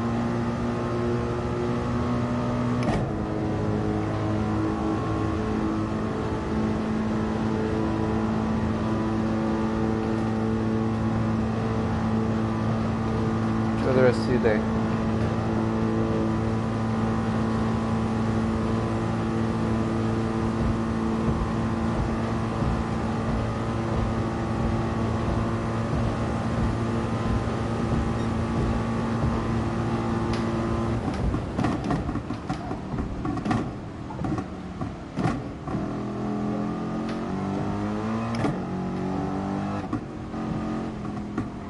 Real.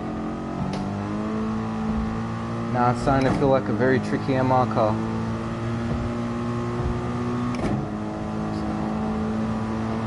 Almost constantly drifting in some corners.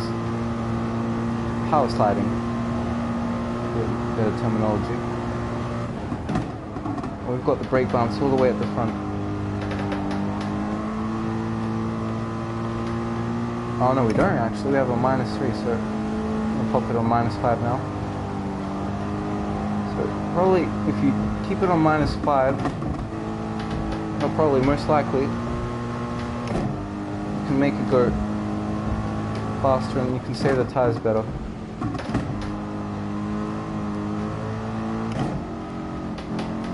Now, because I was experimenting, I had it on +3 at the start of the race, and that's most likely what has contributed to the increased rear tire wear in the first half of the race, and due to that, now we're struggling a bit more in the latter stages of the race, and we can't be as competitive as we thought we would be. So now we have a sprint. We're going to beat the time. Just watch. Okay, just watch this. Total time 8:12, 8:13, 8:14. We're just slower. So, crunch time. What do? You go one stop and you be a bit more safer with your tires, or do you risk it all and do you go on a zero stop and just hope that there is a bit of carnage behind you and that some drivers make a mistake or two and they don't catch you. But I think that first race I wasn't quite as fast as I should have been, so in terms of actual raw pace, one stop would be faster. But you never know. I didn't really save my rears as much as I should have this race.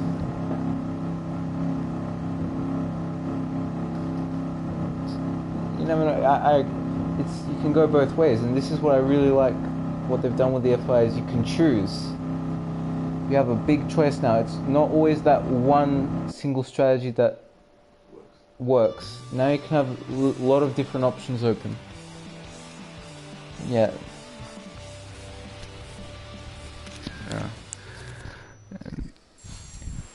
That's personal choice, Clean. It's good to see that you've decided on that. At least you've made your mind up. So, race results. We are literally just 3/10 slower, and those 3/10 were probably in a mistake, for sure. We didn't really save the tires either, as much as we should have, so it's really, really, really questionable.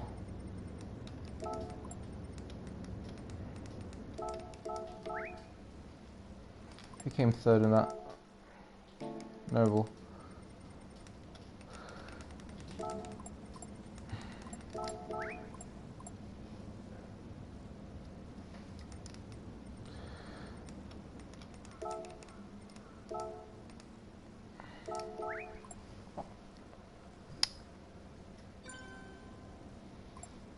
So now we're gonna do Nations Cup, guys. So I'm just gonna mention here, Nations Cup coming up next.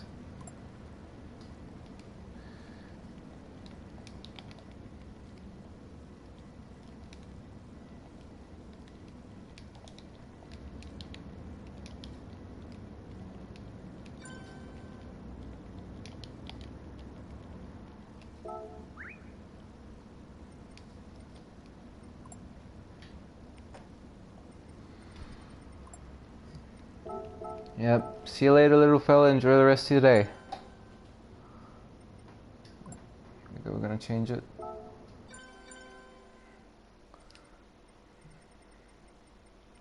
Noble's leaving. Let's see again.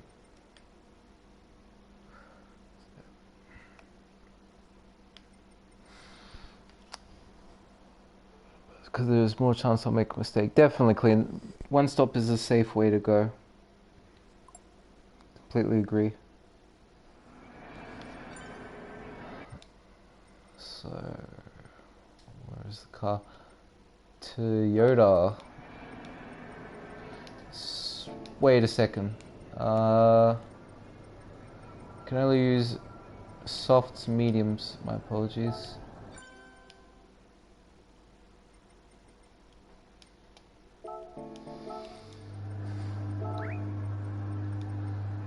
Mediums and soft. For this race, you have to use both. Yeah, see you, Mika. Enjoy the rest of your day. Hope you guys learned something from this. What's the boost setting? Learned anything, or at least got a suggestion.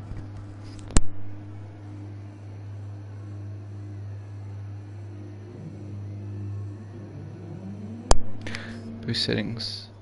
No problem, Nico Rosberg. I'm happy that you came on, and it's glad to see some people joining, having a crack, having a go at least, just trying something to see what works. So yeah, thank you for coming in.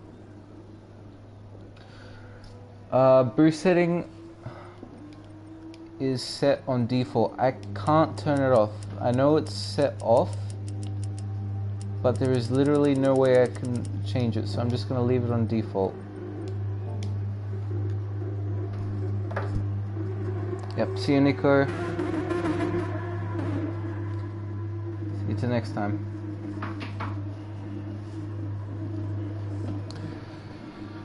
So I have done 0 practice with this Super Formula for now.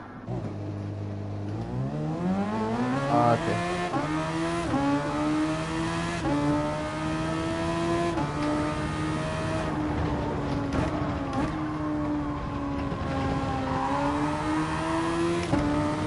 Laps.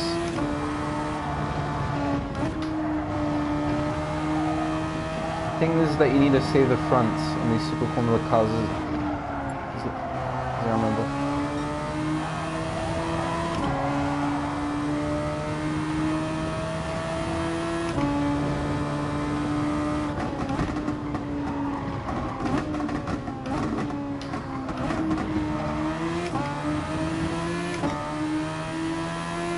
Yeah, clean up. I'm just gonna leave it on default. If anyone wants to use it, they can use it. I'm just gonna drive without it. Because first of all, I need to get used to this. I haven't driven the Super Formula in about a month, I think.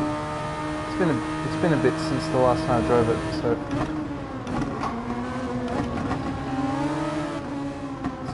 just need to get my bearings. I think it's fun to drive.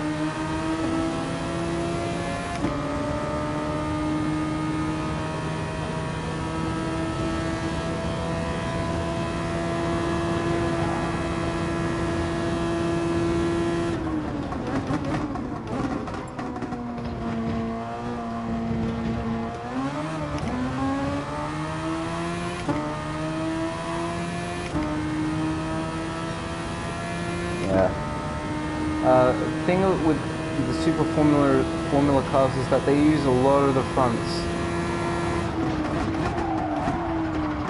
and they do seem to understeer a little bit every now and then. So it's important to know how to trail brake,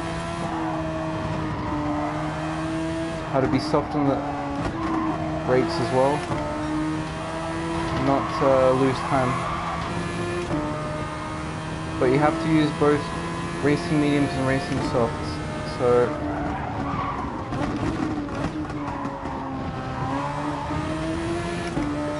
again, there is strategy involved with this. It's an 18-lap race.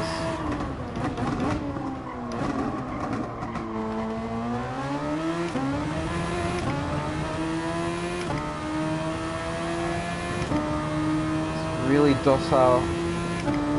Hands, you can throw this car wherever you want it. The problem is that despite it being so grippy, it can understeer every now and then, like you can see there.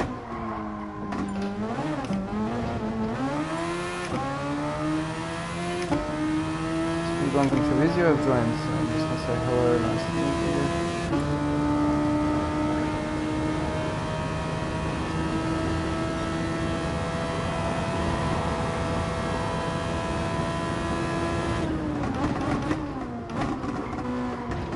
Oh, and academic, they're late on the brakes, fighting with us, giving us something to battle with. Getting a Senna on cross move. That happened back in the day.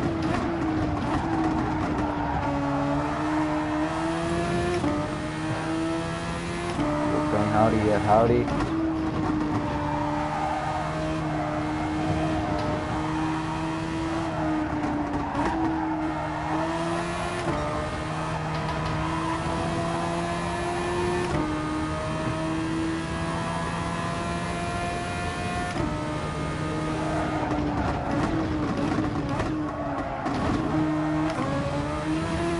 Yeah, I'll start the qualifier in about 2 minutes after I finish this up.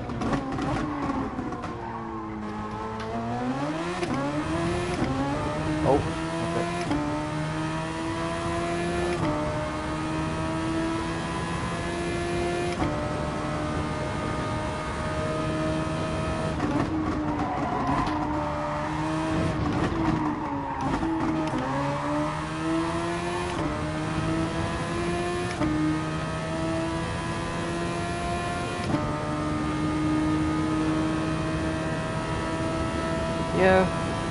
I'd say that's a good strategy, Queen. I agree.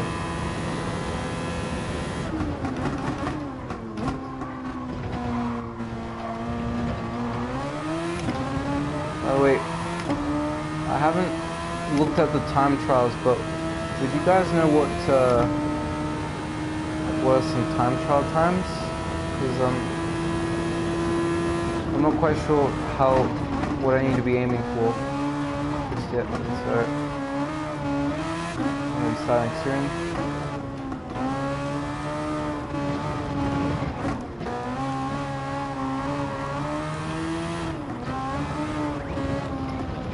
Yeah, it's okay, Clean. If anyone in the chat remembers maybe a top time or something, so I can somehow compare it, because I think you need to be like, wow, 35.5. Okay, I've got something to...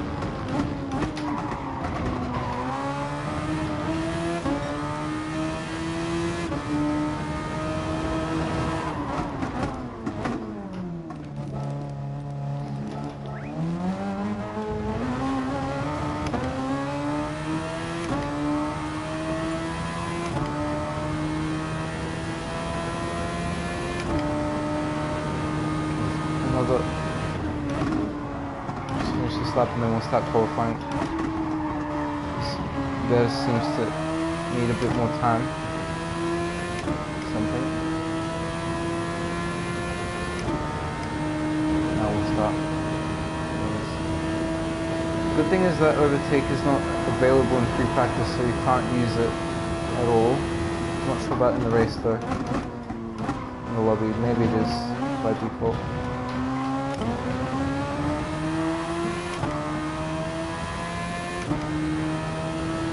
Okay, so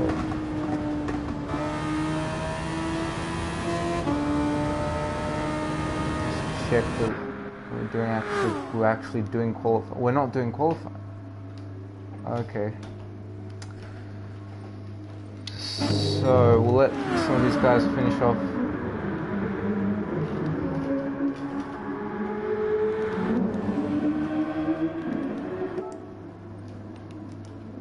The time those two guys have reached that are at the sprint at the moment, and the moment they get to the line, then we'll start.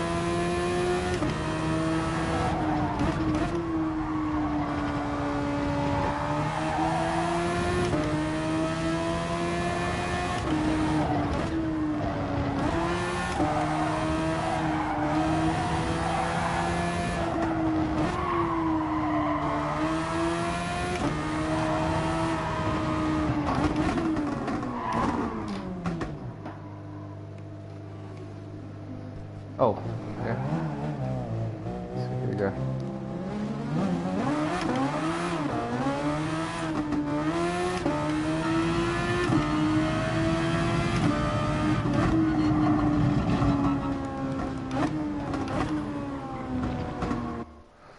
Difference between the Honda and the Toyota. The only difference I know is the engine sound. That's it. They don't have any different power curves or anything. They're exactly the same.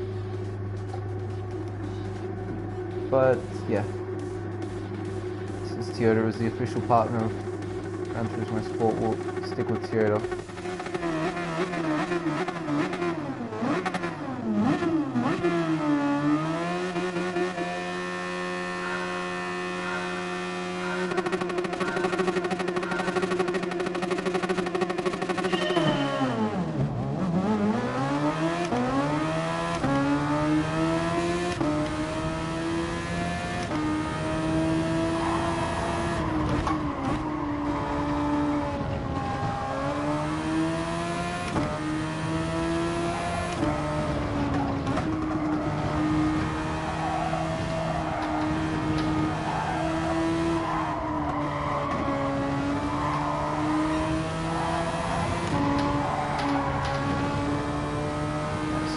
But not really a good first sector for us.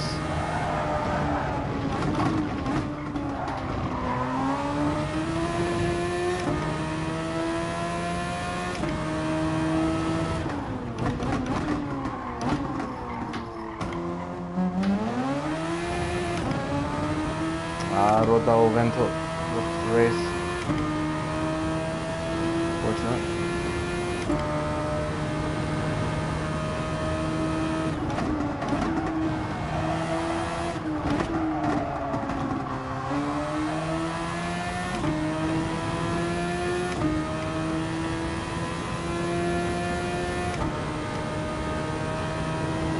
That's for the overtake visits. Just wondering where it was in the wheel. I'm not going to use it anymore though.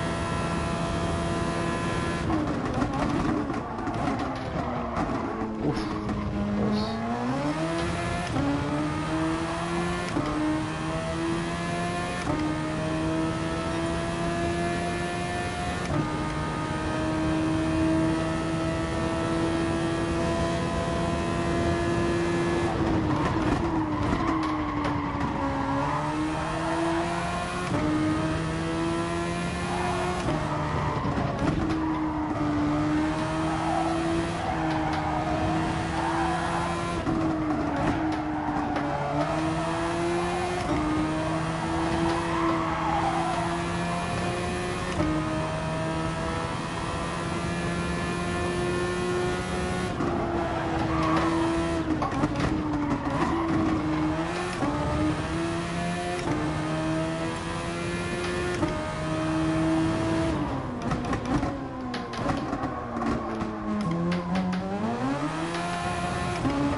There's this set a very fast time.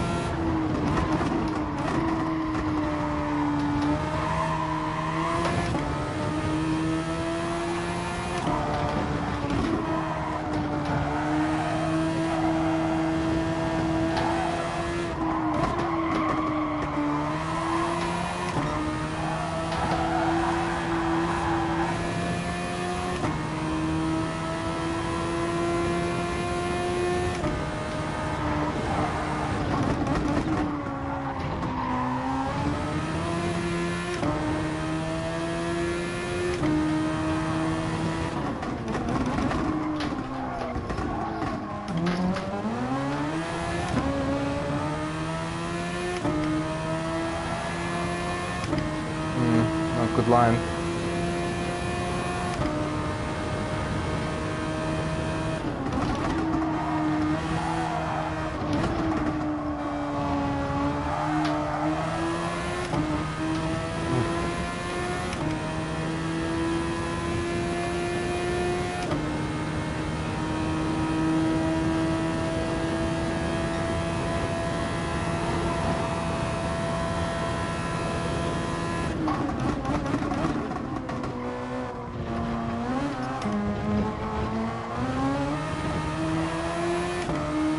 Yeah, I wouldn't know clean.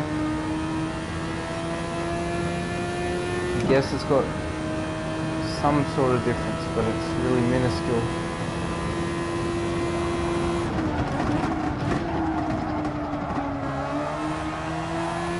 The way the car sounds probably changes your approach to driving.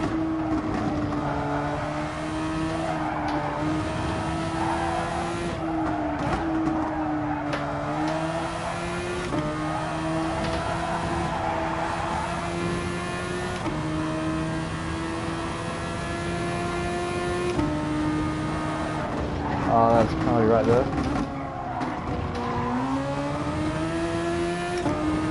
It's strange how we didn't get the penalty, but that is a penalty.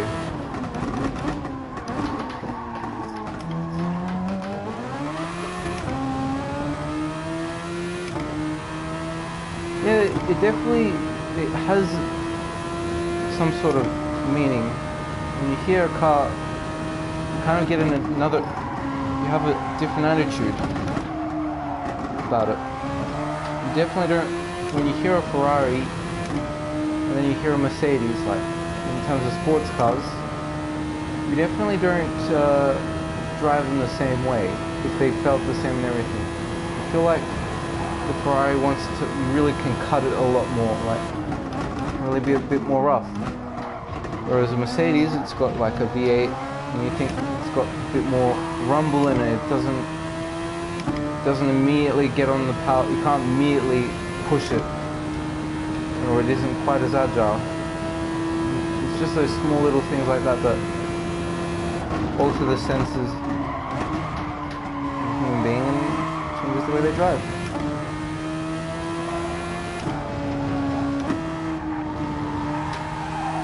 Strategy, I'm not sure how this is going to work.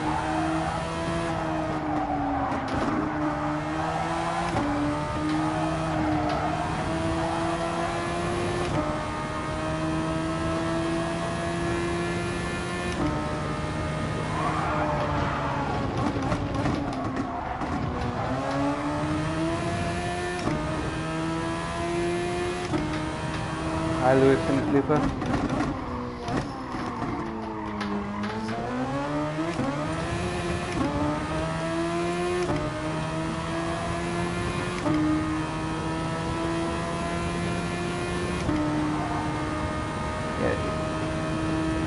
I'm not an expert on it, don't take me for my word, but that's how I feel.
Oh no, okay.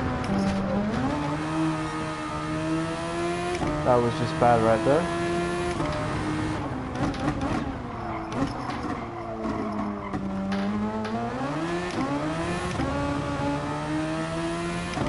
I'm gonna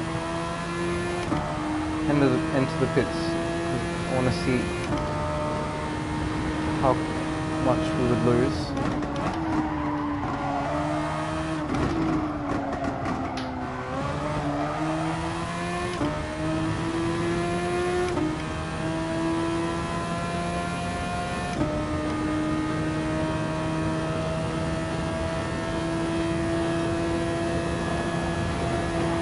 Seconds, we lost a bucket load of time.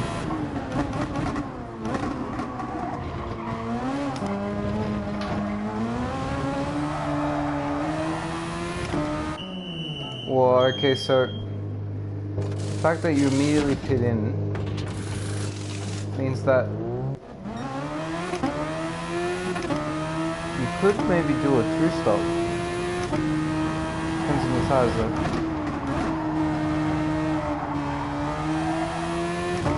There's like no cutscene whatsoever that stops, like a pause between you actually entering the pits and changing the tires. So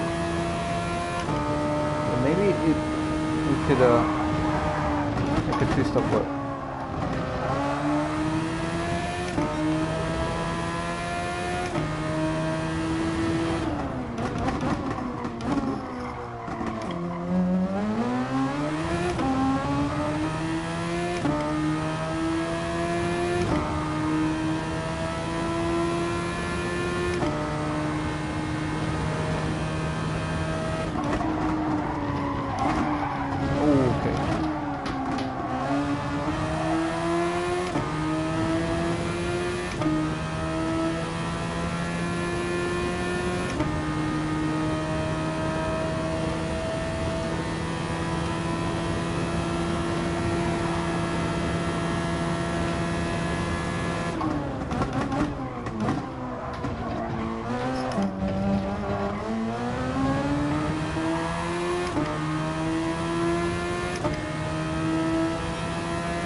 Yeah, messing up that second sector a little bit. I'm not getting it right.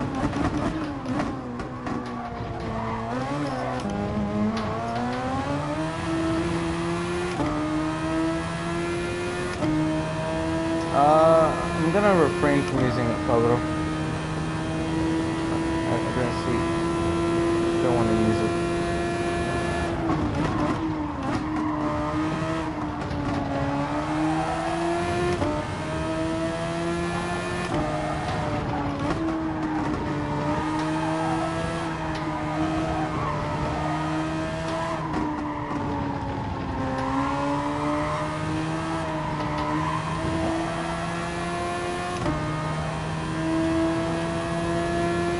I don't know how much I'm going to be using in the race. I might as well prepare for the worst. Because it could wear out so quickly that you only have to use it for the start, like the very first lap.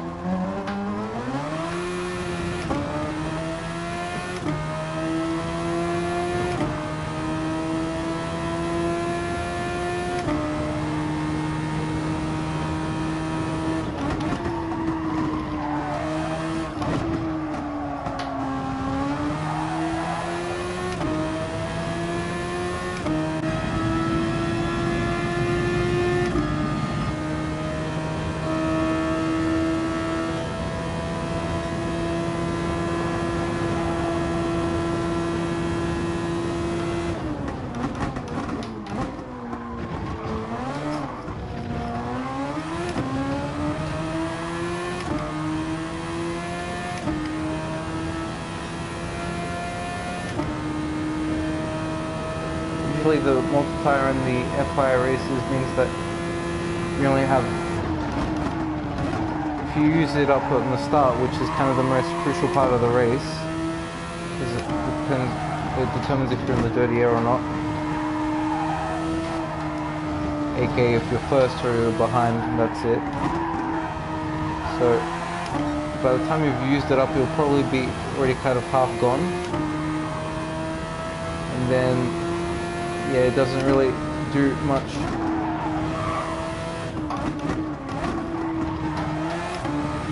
The rest of the race.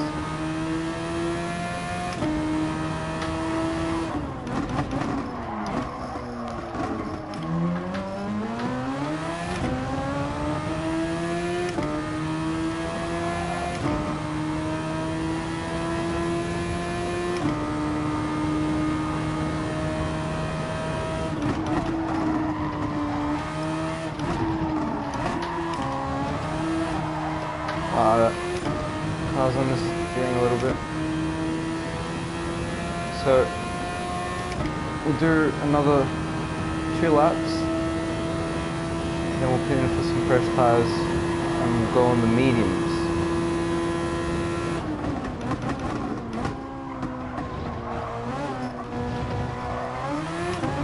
Okay, yeah.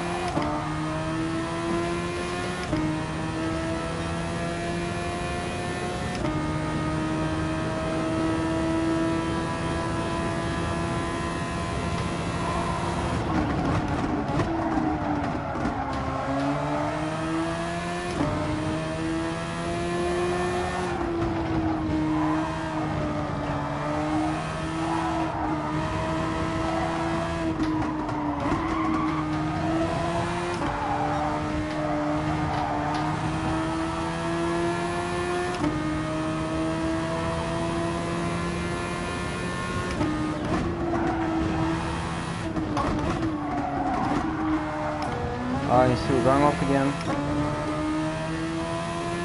So this is really not been our race.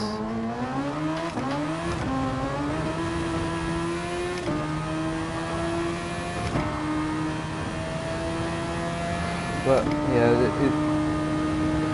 a little bit fatigued. I need a small break after this race, like 5-10 minutes just to get up.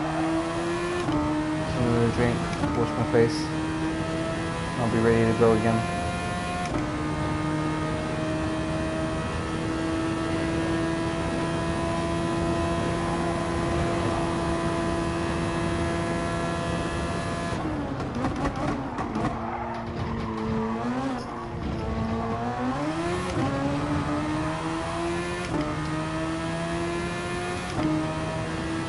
sorry guys, this isn't really the most interesting, but the best I can do. I have to practice. It has to be done. I have to practice for this race.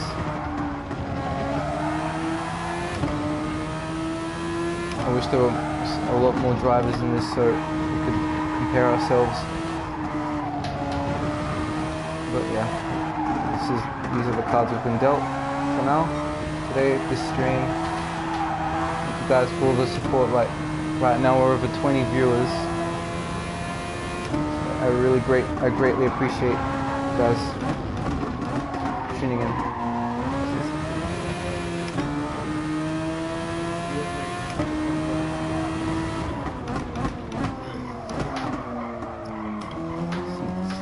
Since there's no practice or qualifying tomorrow, you never know, we might even get some real F1 drivers in here. I don't know. So in the morning in Japan, they're probably up doing some exercise, and now they're like finishing breakfast, having the showers and whatnot. Sit down and play some Gran Turismo.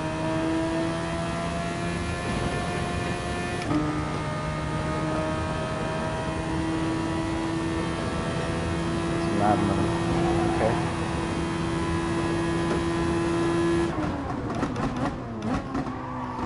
Yeah, exactly. It would be fun if it rains.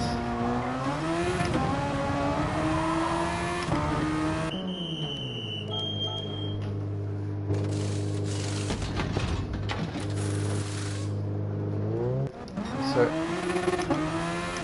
Treviso, I believe, is following the same strategy as me, just slightly altered. Going for a 2-stop. Bez is on a 1-stop. He did the first stint on mediums, I believe. Makozi Academic is on a 2-stop, or I think maybe on a 1-stop.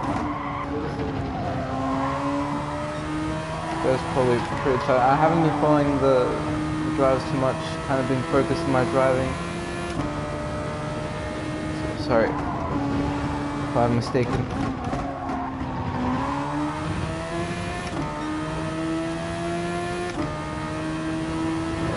Definitely be more fun if there's some rain in it.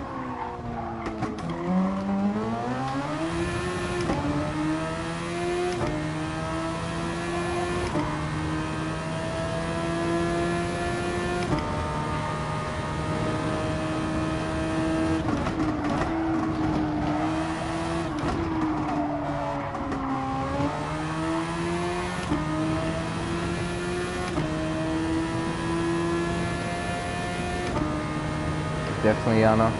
I agree. Tokyo in the rain it's nice and it's beautiful. Driving cockpit view there, you take that HUD off. You see the sunshine peeping through those buildings and the raindrops on the windshield. Put that all together with the noise of the Group 3 cars.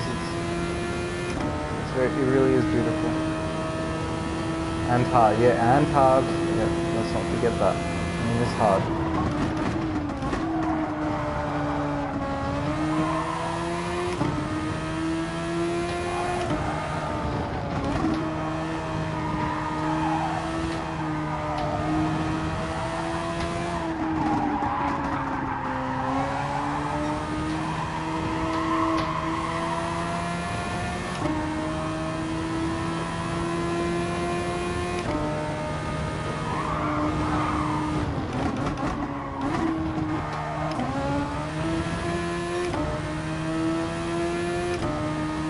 Exactly, Carlo.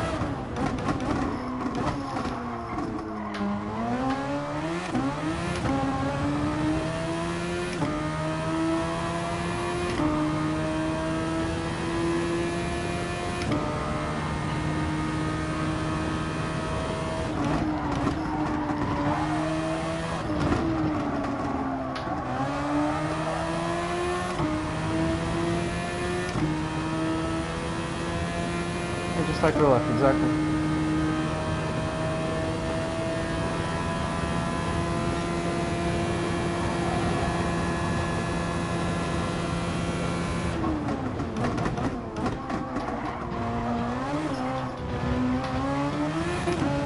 There are only a few who can really master the rain.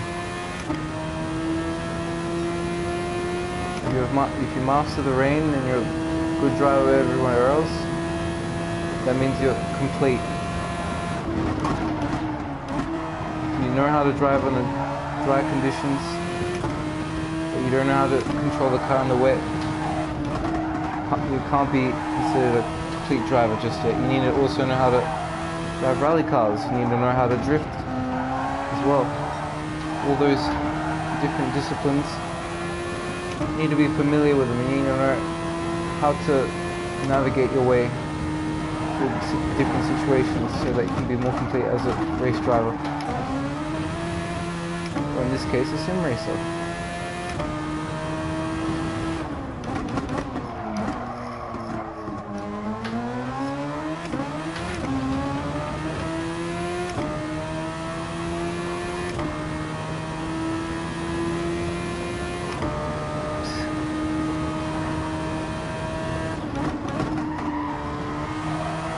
Yeah.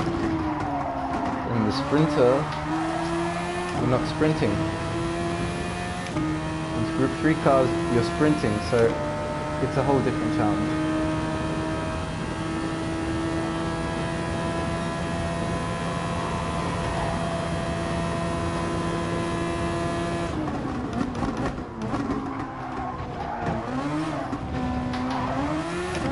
Okay, so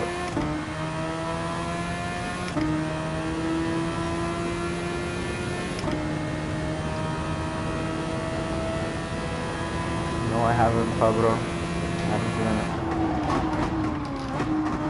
But I guess it must be a bit difficult since it's so big.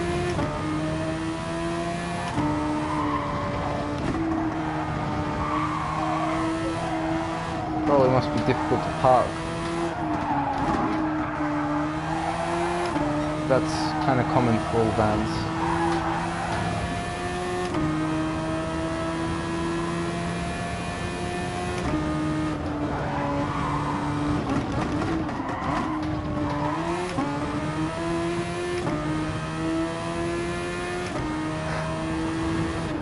Drift with the sprinter, okay. That's interesting.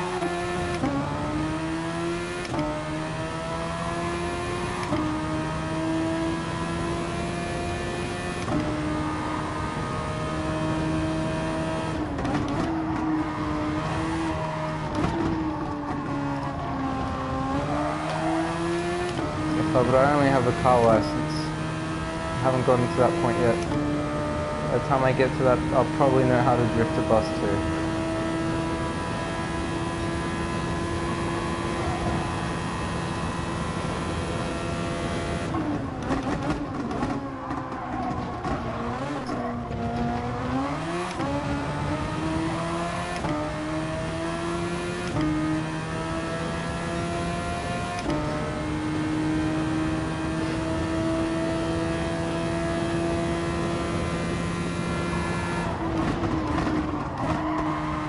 Nice.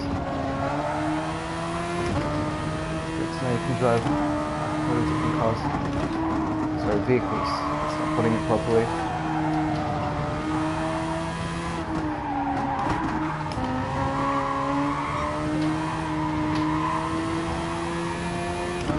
So my pace is really not good at the moment. Excuse me. But this is the first race. That's why we've got another one coming up. Whoever's watching is more than welcome to join.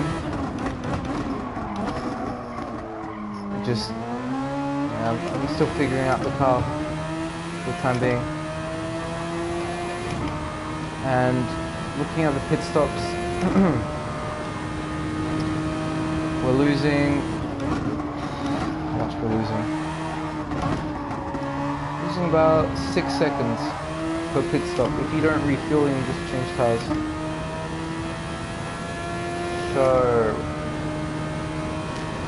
I think 3 stop would be in order, but you could make 1 stop work, considering that you've got ever-present dirty air to protect you. Almost did a Valtteri there. So again, this is what I like. I really like how Gran Turismo have opened things up now with these longer races. And have given players a chance to choose what they're going to do. You can either go two-stop, use the softs twice, and push, or you can play the long game, be more kind towards your tyres, don't throw them over the edge, don't waste them like I have been doing now for this race. Instead, just go one stop, do your best to hold everyone else behind, and hopefully gain a few positions or even win.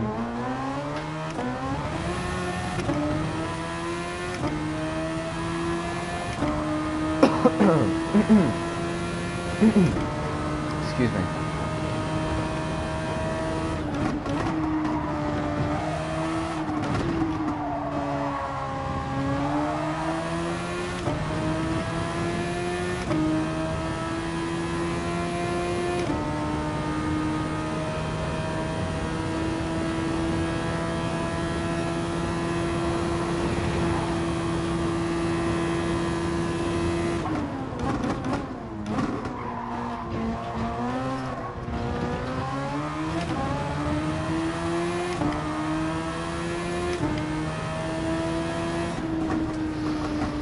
Whew. Okay.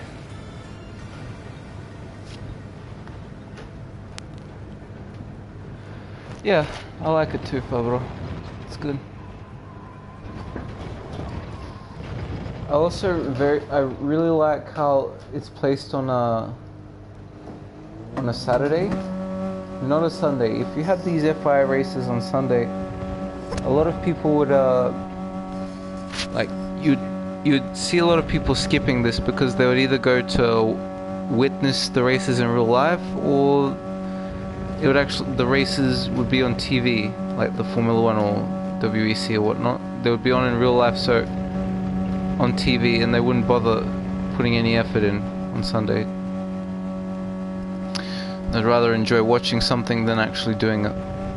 Those are some kind of people, like there are different types of drivers out there that enjoy motorsport differently. So, not really stunning race pace in my opinion. I think there's a bit more to improve for sure. Took an off-track excursion. Daily workout, 1,103 kilometers, so yeah, a lot of driving.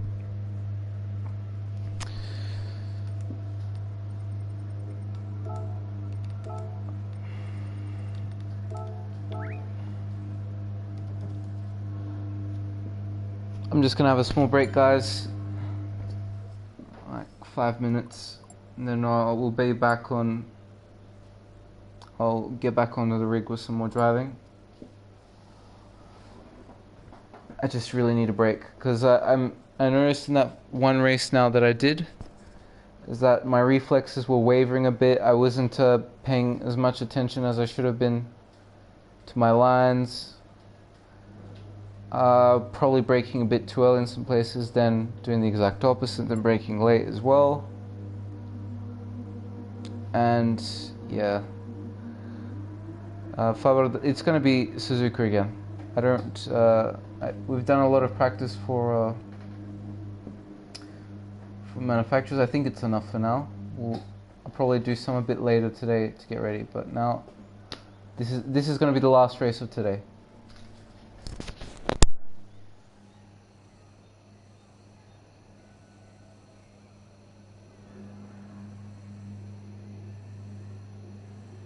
Okay guys, I'm going to just be on a break now. See you in a bit.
Okay, so I'm back. There's a small break.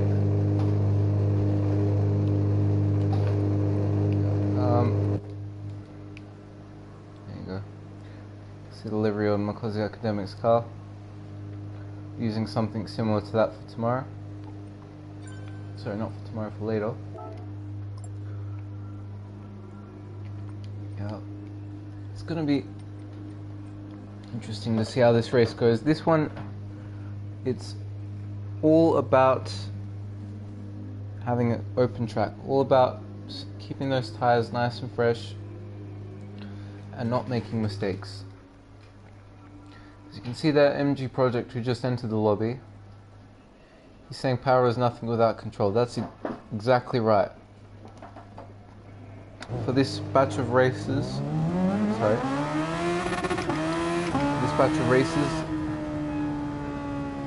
power is definitely nothing but control.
Starting soon.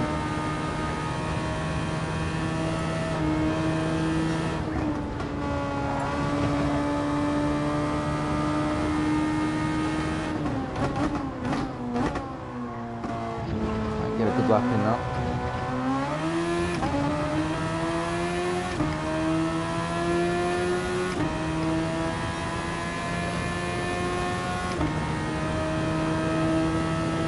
Here we go.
that's okay or not.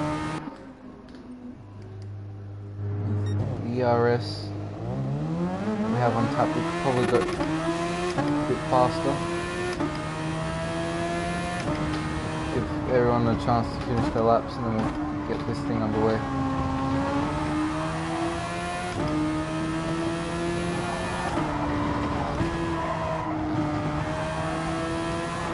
What I'm looking for is my first lap needs to be under 38.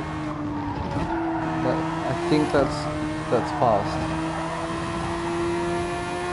I'm not completely sure what I need to be looking for in qualifying because I haven't done any practice before now. But it feels like I am missing some things, so if I can get them all together, 37 on the first lap would be definitely possible. I'll give one last lap. All these other drivers can also try and make something out of their laps as well.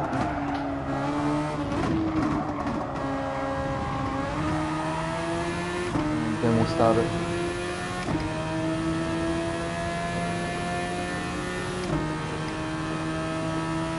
See, the slipstream isn't really working so much, so we can't really catch up as quickly as we would like.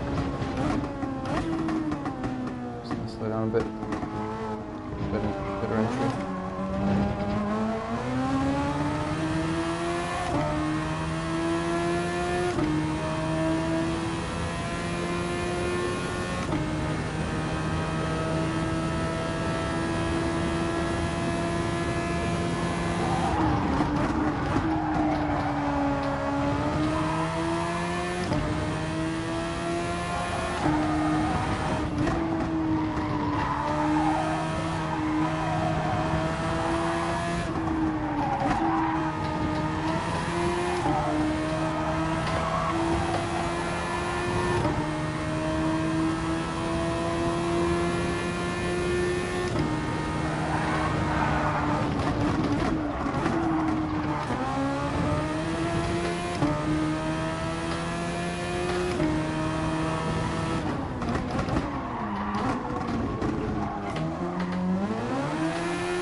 Just inside the slipstream here.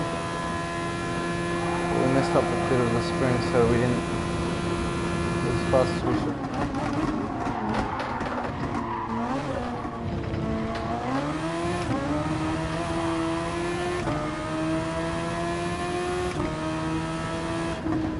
Only just improved it slightly.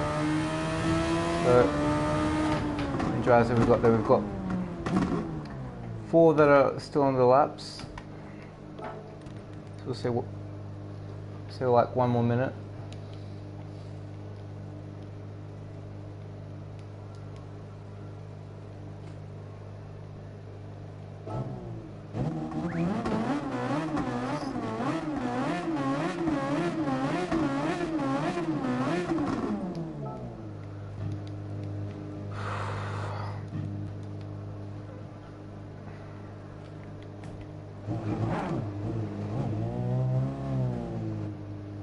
Sharkat Kun does his lap.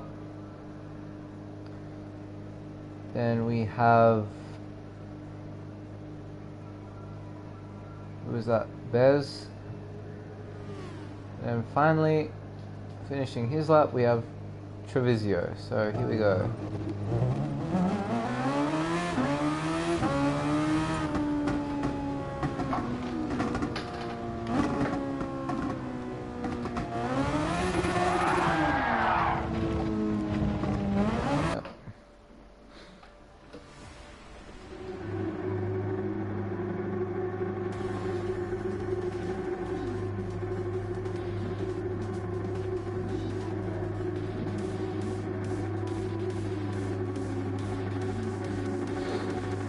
Okay, so I think the best way of starting with this car is just, you want to have it on full map, sorry, on traction 1. You have the handbrake on as well. You just let go of the handbrake at the start.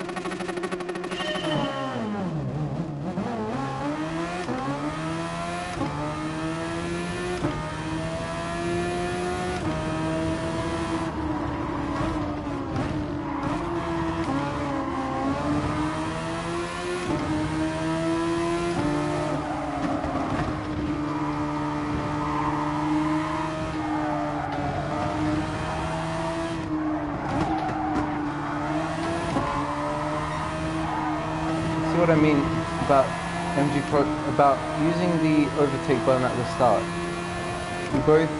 Me and MG Project started at the same time, but because he used that overtake button, he was able to get a good gap. Like, he was able to get that extra boost to hold the inside and get a move done. So we'll have a bit of fun now with the overtake button. We'll try and catch up.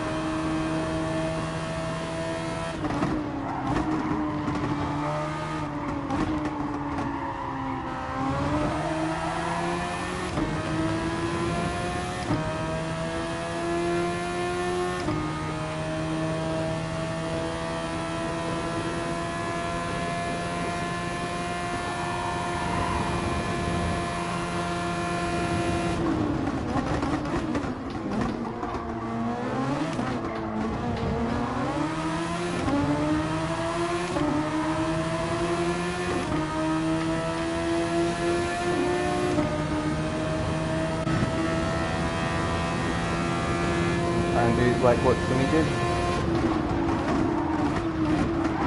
Oh, okay, so we actually we got MG Project defend hard, and because of that he braked a tiny bit late. Like him, we did clip the AstroTurf slightly. Now he went off.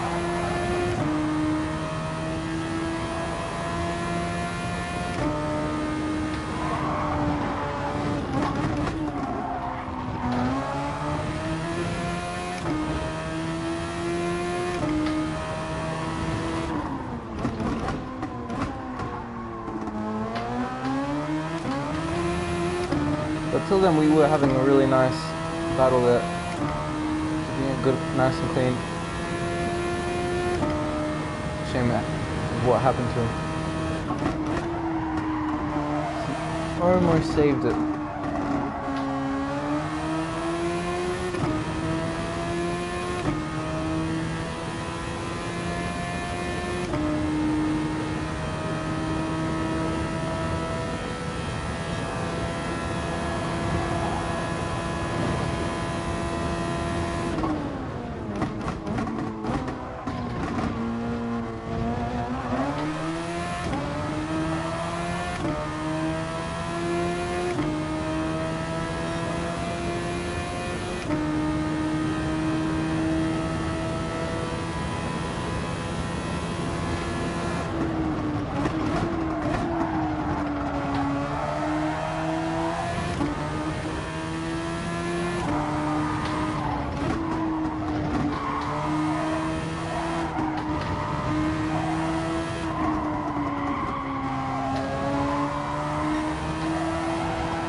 Oh, yeah, that's a big mistake of that. Didn't take off.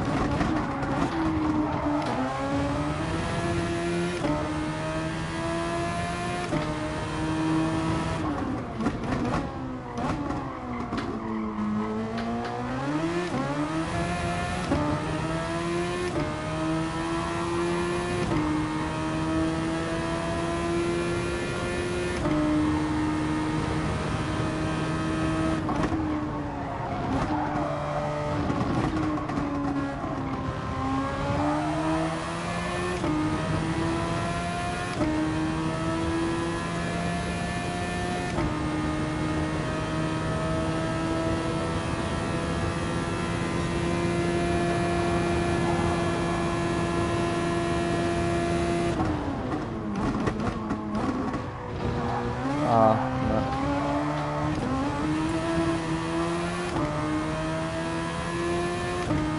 Something seems to be wrong with Bez. Get his car to cooperate with him. We've got a mechanical issue.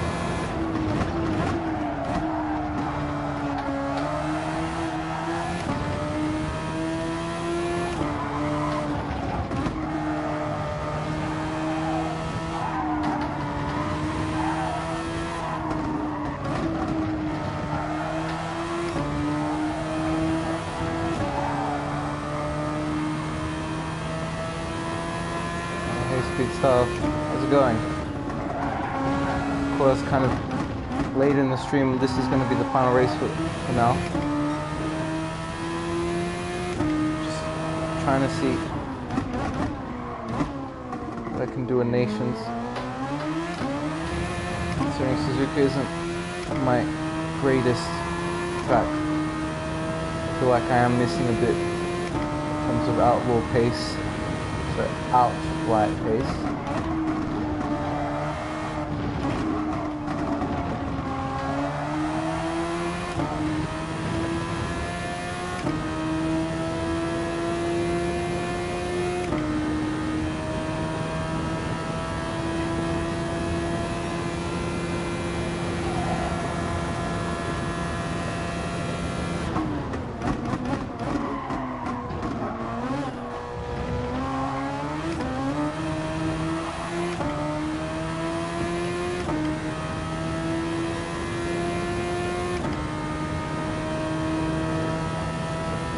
How are you doing, Speedstar?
Good to hear you're doing alright.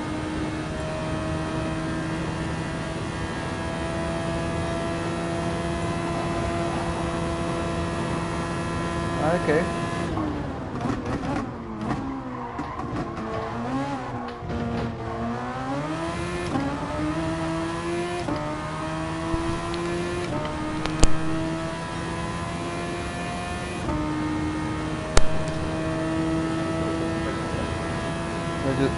Despite there being only 4 cars, we're going to continue this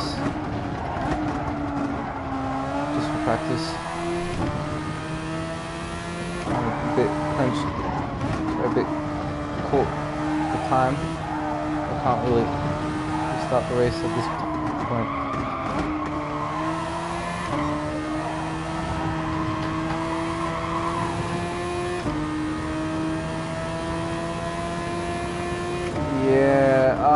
And I think everyone just left because most people do manufacturers. They are avoiding Nations now.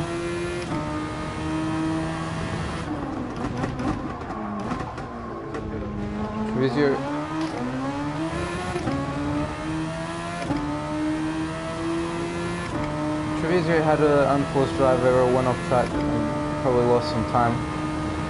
Decided to finish his race early. Bez decided to, he had a mechanical failure with his steering wheel controller and said that he couldn't turn. So he also left the race early. Yeah, it's only our score left, to be honest.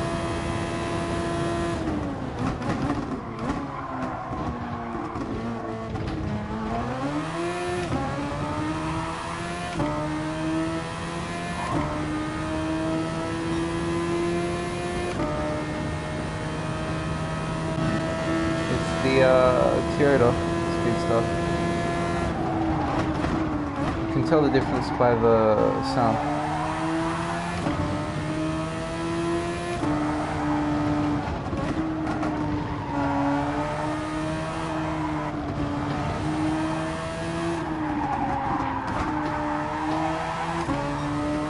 Can't dare look at this comments right now. I'm trying to keep this car alive.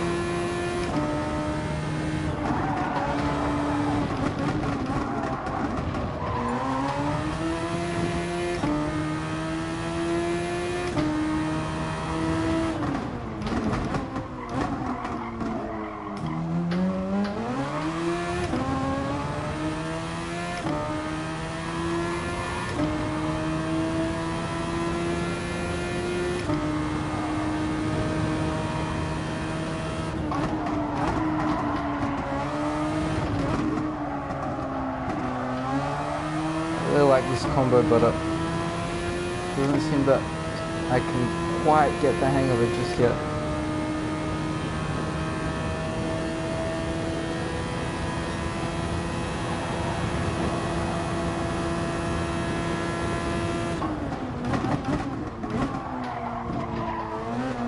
Japanese Grand Prix. Yeah, it is. The thing is that the Typhoon is a big Typhoon that's near Suzuka. It's approaching Japan at this moment, and the thing is they're not going to have qualifying tomorrow, or sorry, today for us, tomorrow for you guys, and they cancelled qualifying Saturday. They're going to hold it on Sunday at 10 AM local time, and then they're going to go racing at 1 PM or 2 PM local time. So yeah, but if the rain is also too severe, then the race is only gonna go forward. It's even that severe, the race isn't even gonna go forward either.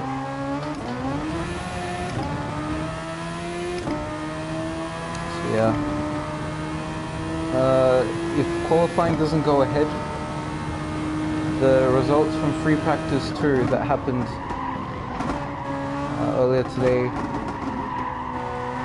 those are going to be that's going to be the starting order. The results from free practice 2, the way that the drivers have done the times then, that's how they're going to be lining up for the F1 race coming on Sunday. However, if the Typhoon really hits Japan and Suzuka, I don't know, they might have to cancel the race entirely. Or just move it. I don't know, it's a really touchy subject there because you can't really change the race weekend that quickly. It's a lot of financial and TV rights. And a big issue with that.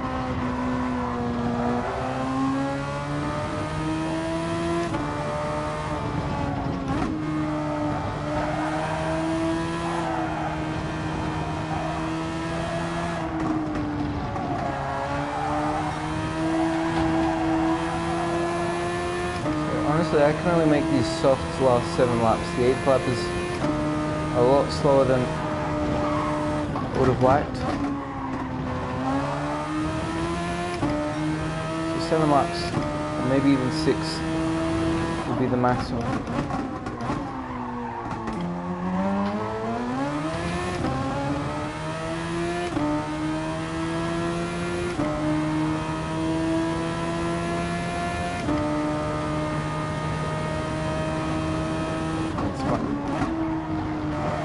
One of my favorite race weekends too, because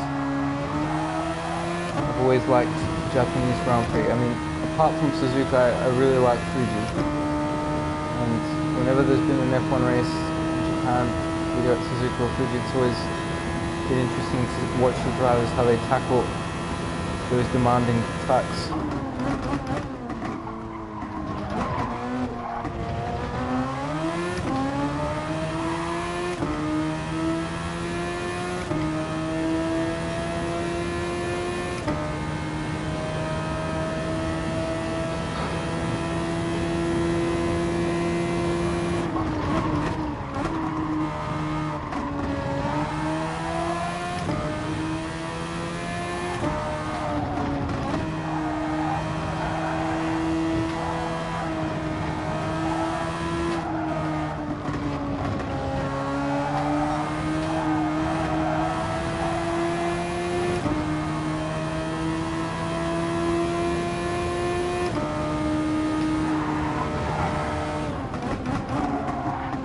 Verstappen definitely has a chance at it.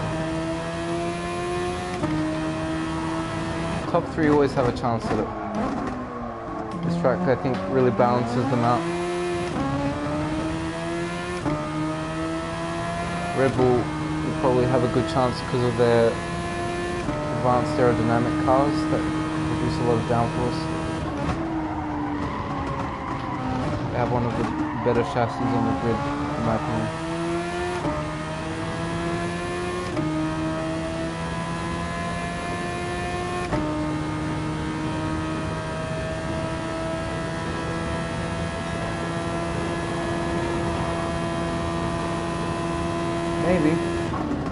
Maybe he's the best driver, we don't know.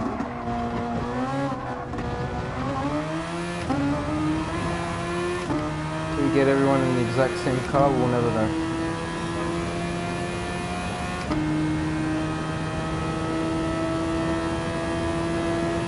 Yeah, I think so too, Speedstar.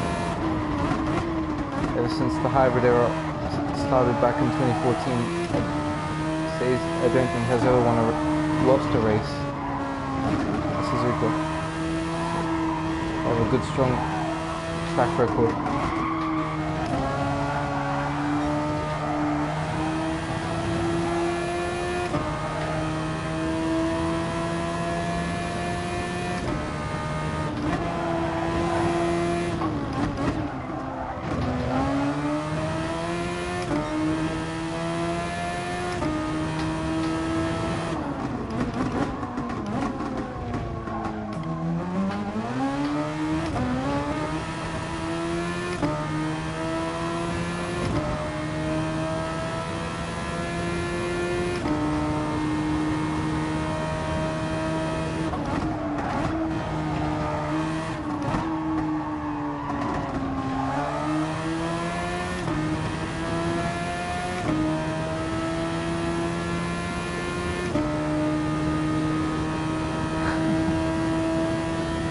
Alright guys, you both may have different opinions about who's the best driver.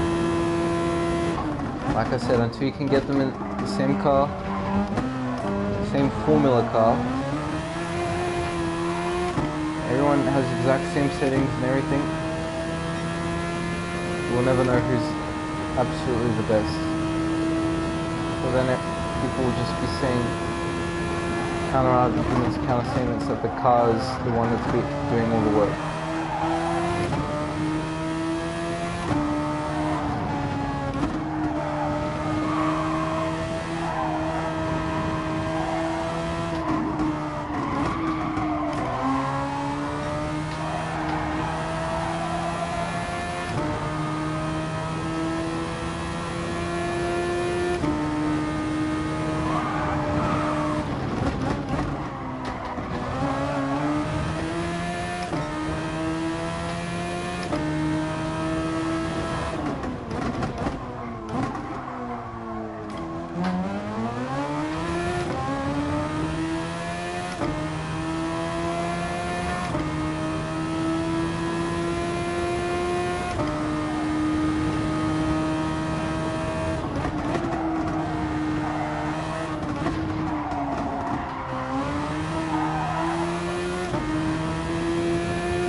nice, clean. I hope you enjoy yourself.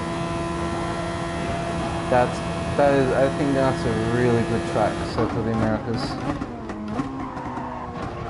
It would be an absolute dream to drive on.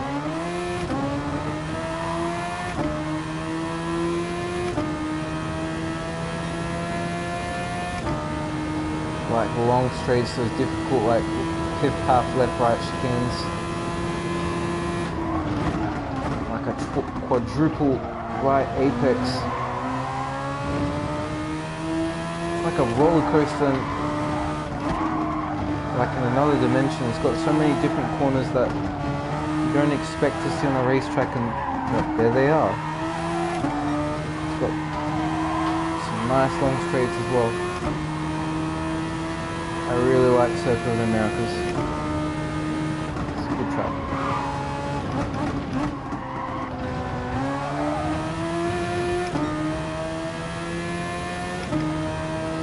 So I can see 7 laps working on these softs, but if you go 8 or even 9, those last 2 are gonna really be your downfall if you persist driving those 2 laps. It's not going to end well. 7 the most.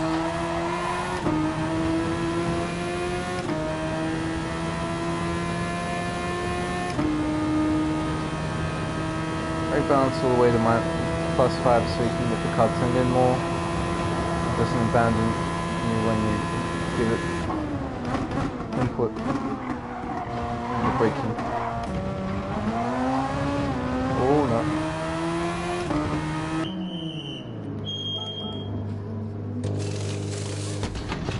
Ah, nah, Speedstar, this isn't consistent. Please. It really isn't consistent. Those 3 laps that I did that were within a 10th, those were not good. Realistically, the 11th should have been about 4 tenths faster, the 12th should have been about a 10th faster. That isn't representative of how I really drive. You'll see later tonight, when the FIA races are. If you tune in then you'll see how I can really drive. Right now I'm still kind of getting used to this car, trying to work out the kinks that make it work. Come time for tonight, I'll be ready. You just make sure you be there and you'll see.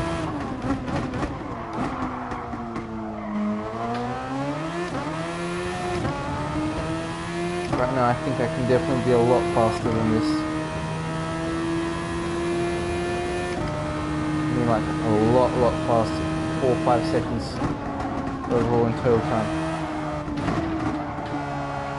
And this race is going to be faster than the first one, I believe. But my point is that this is not representative of how well I can drive.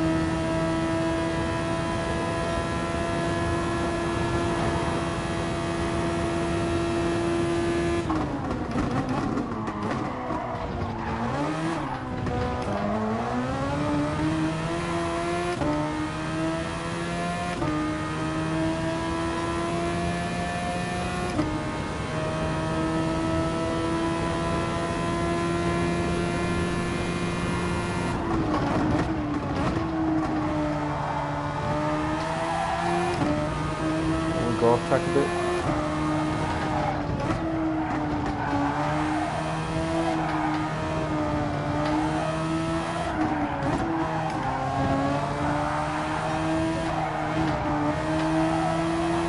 Yeah, I'm lucky for MG project. He's having a good race.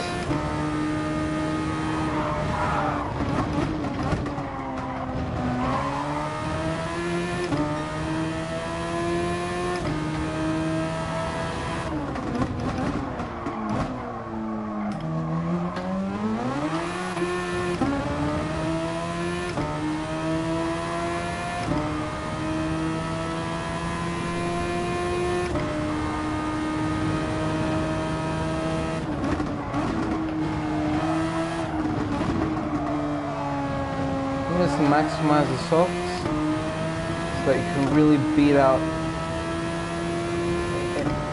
the wear out of those mediums. they are slower. You need to make sure you can maximize anything while you're driving them.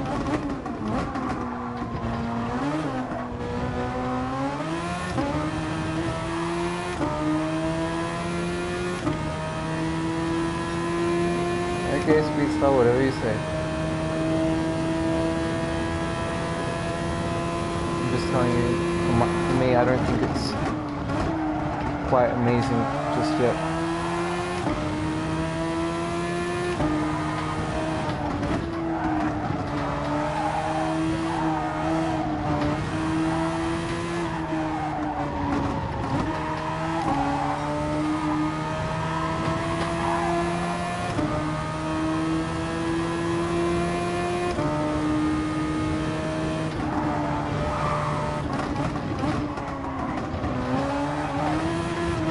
Ooh, that was heart and mouth moment right there.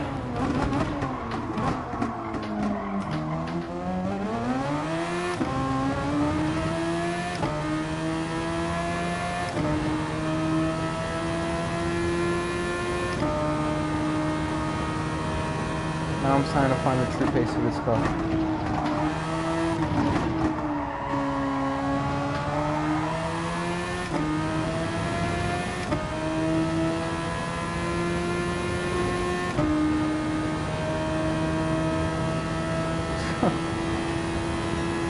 Don't think about it like that, Queen. Think about that you can beat me. Always put it that way. Never underestimate yourself. You set a goal, say I'm gonna beat Nick, or I'm gonna beat that guy, and you keep trying to beat that. You keep persevering towards your goal. You keep doing that, and you keep practicing, and you put effort into it, and you don't stop. It will eventually result in something nice. It will give a result that you can be happy with.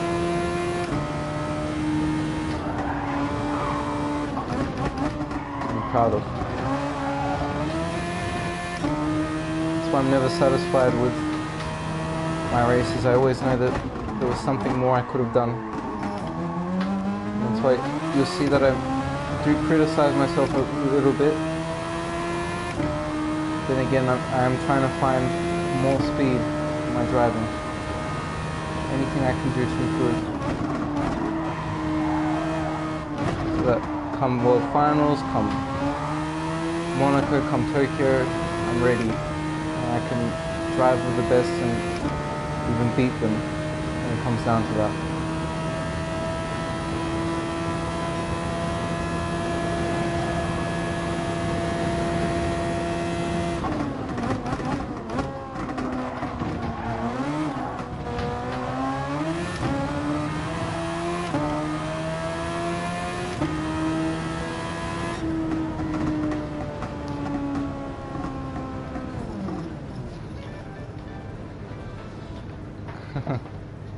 It can happen, Fabro. Like I said, you just need to keep working towards it. Never give up, no matter what. You see someone setting an impossibly fast time for your standards, you don't say, oh, that's unbeatable. You look at it, you see what he's doing, you try and imitate, you try and find something different that you can beat better in.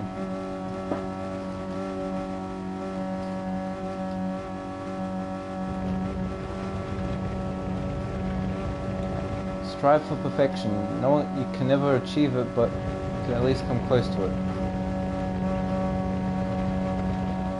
Okay, so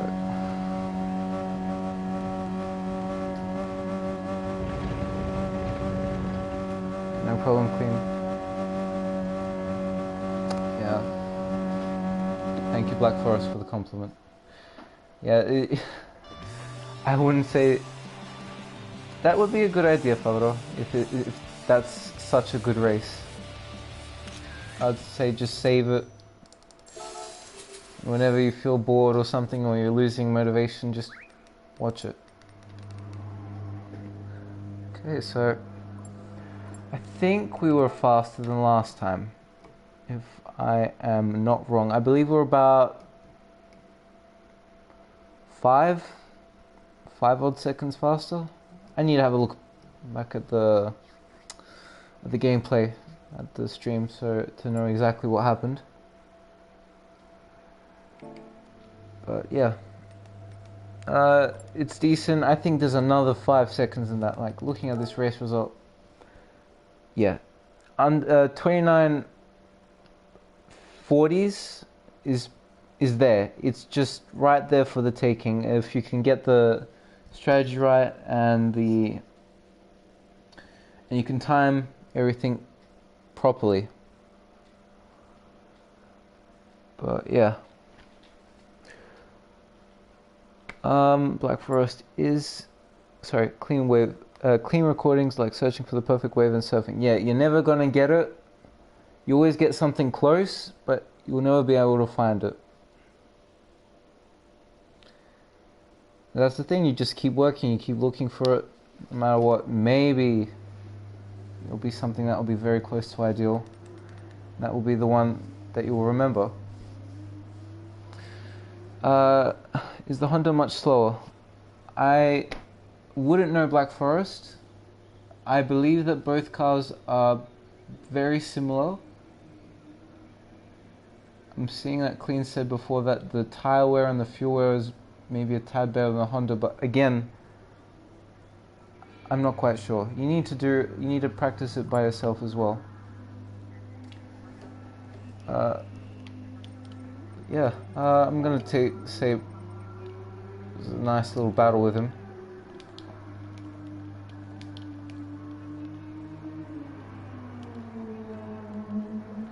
Unfortunately, he broke late in coming into the first corner.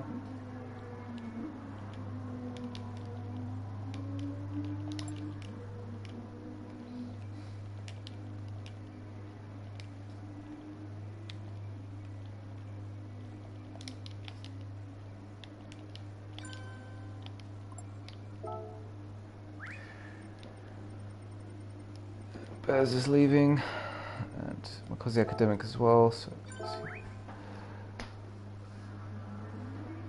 okay, so now we're going to start closing this up. I'm going to tell them to thank you for joining. Thank you everyone as well for tuning in. Really means a lot. All the support. Like, look at that, over 20 people watching. That's a lot.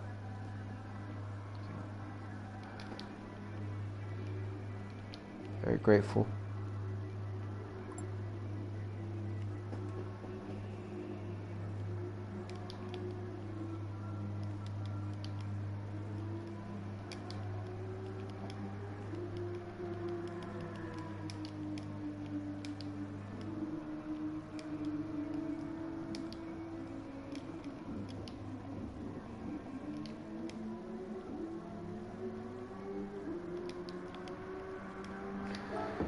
Okay, so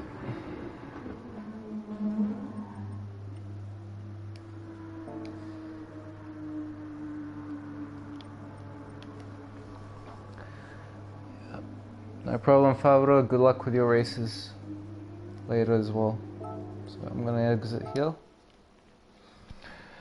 They should still have the lobby open for them, so I hope there is no harm caused.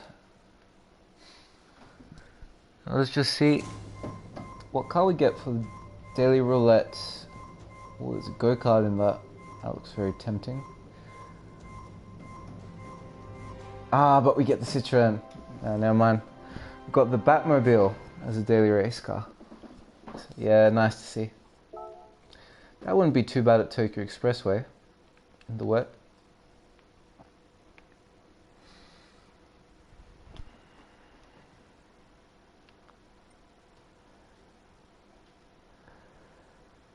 Yeah, no problem, Clean.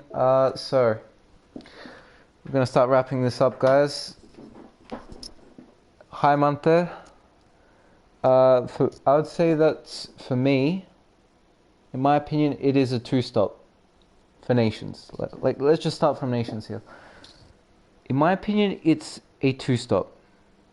1-stop, you're going to be going very slow on those last 2-3 laps of each stint, and that's when you're going to be vulnerable.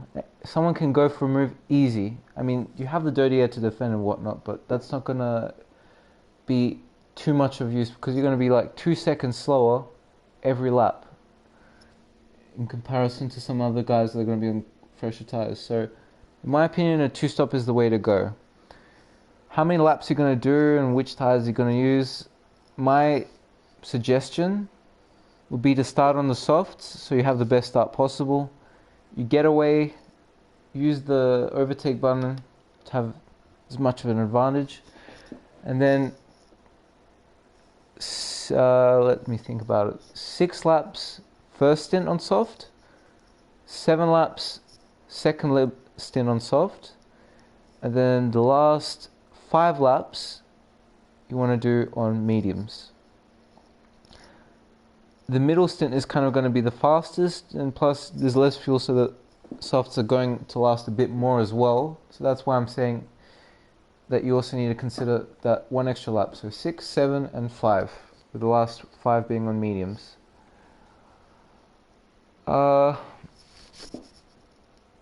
Manufacturers,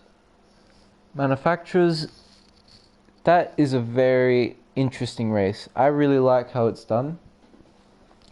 You can choose from intermediates or racing wets. You have to use intermediates. Wets are gonna burn up too quickly because the track is not wet enough to make them viable.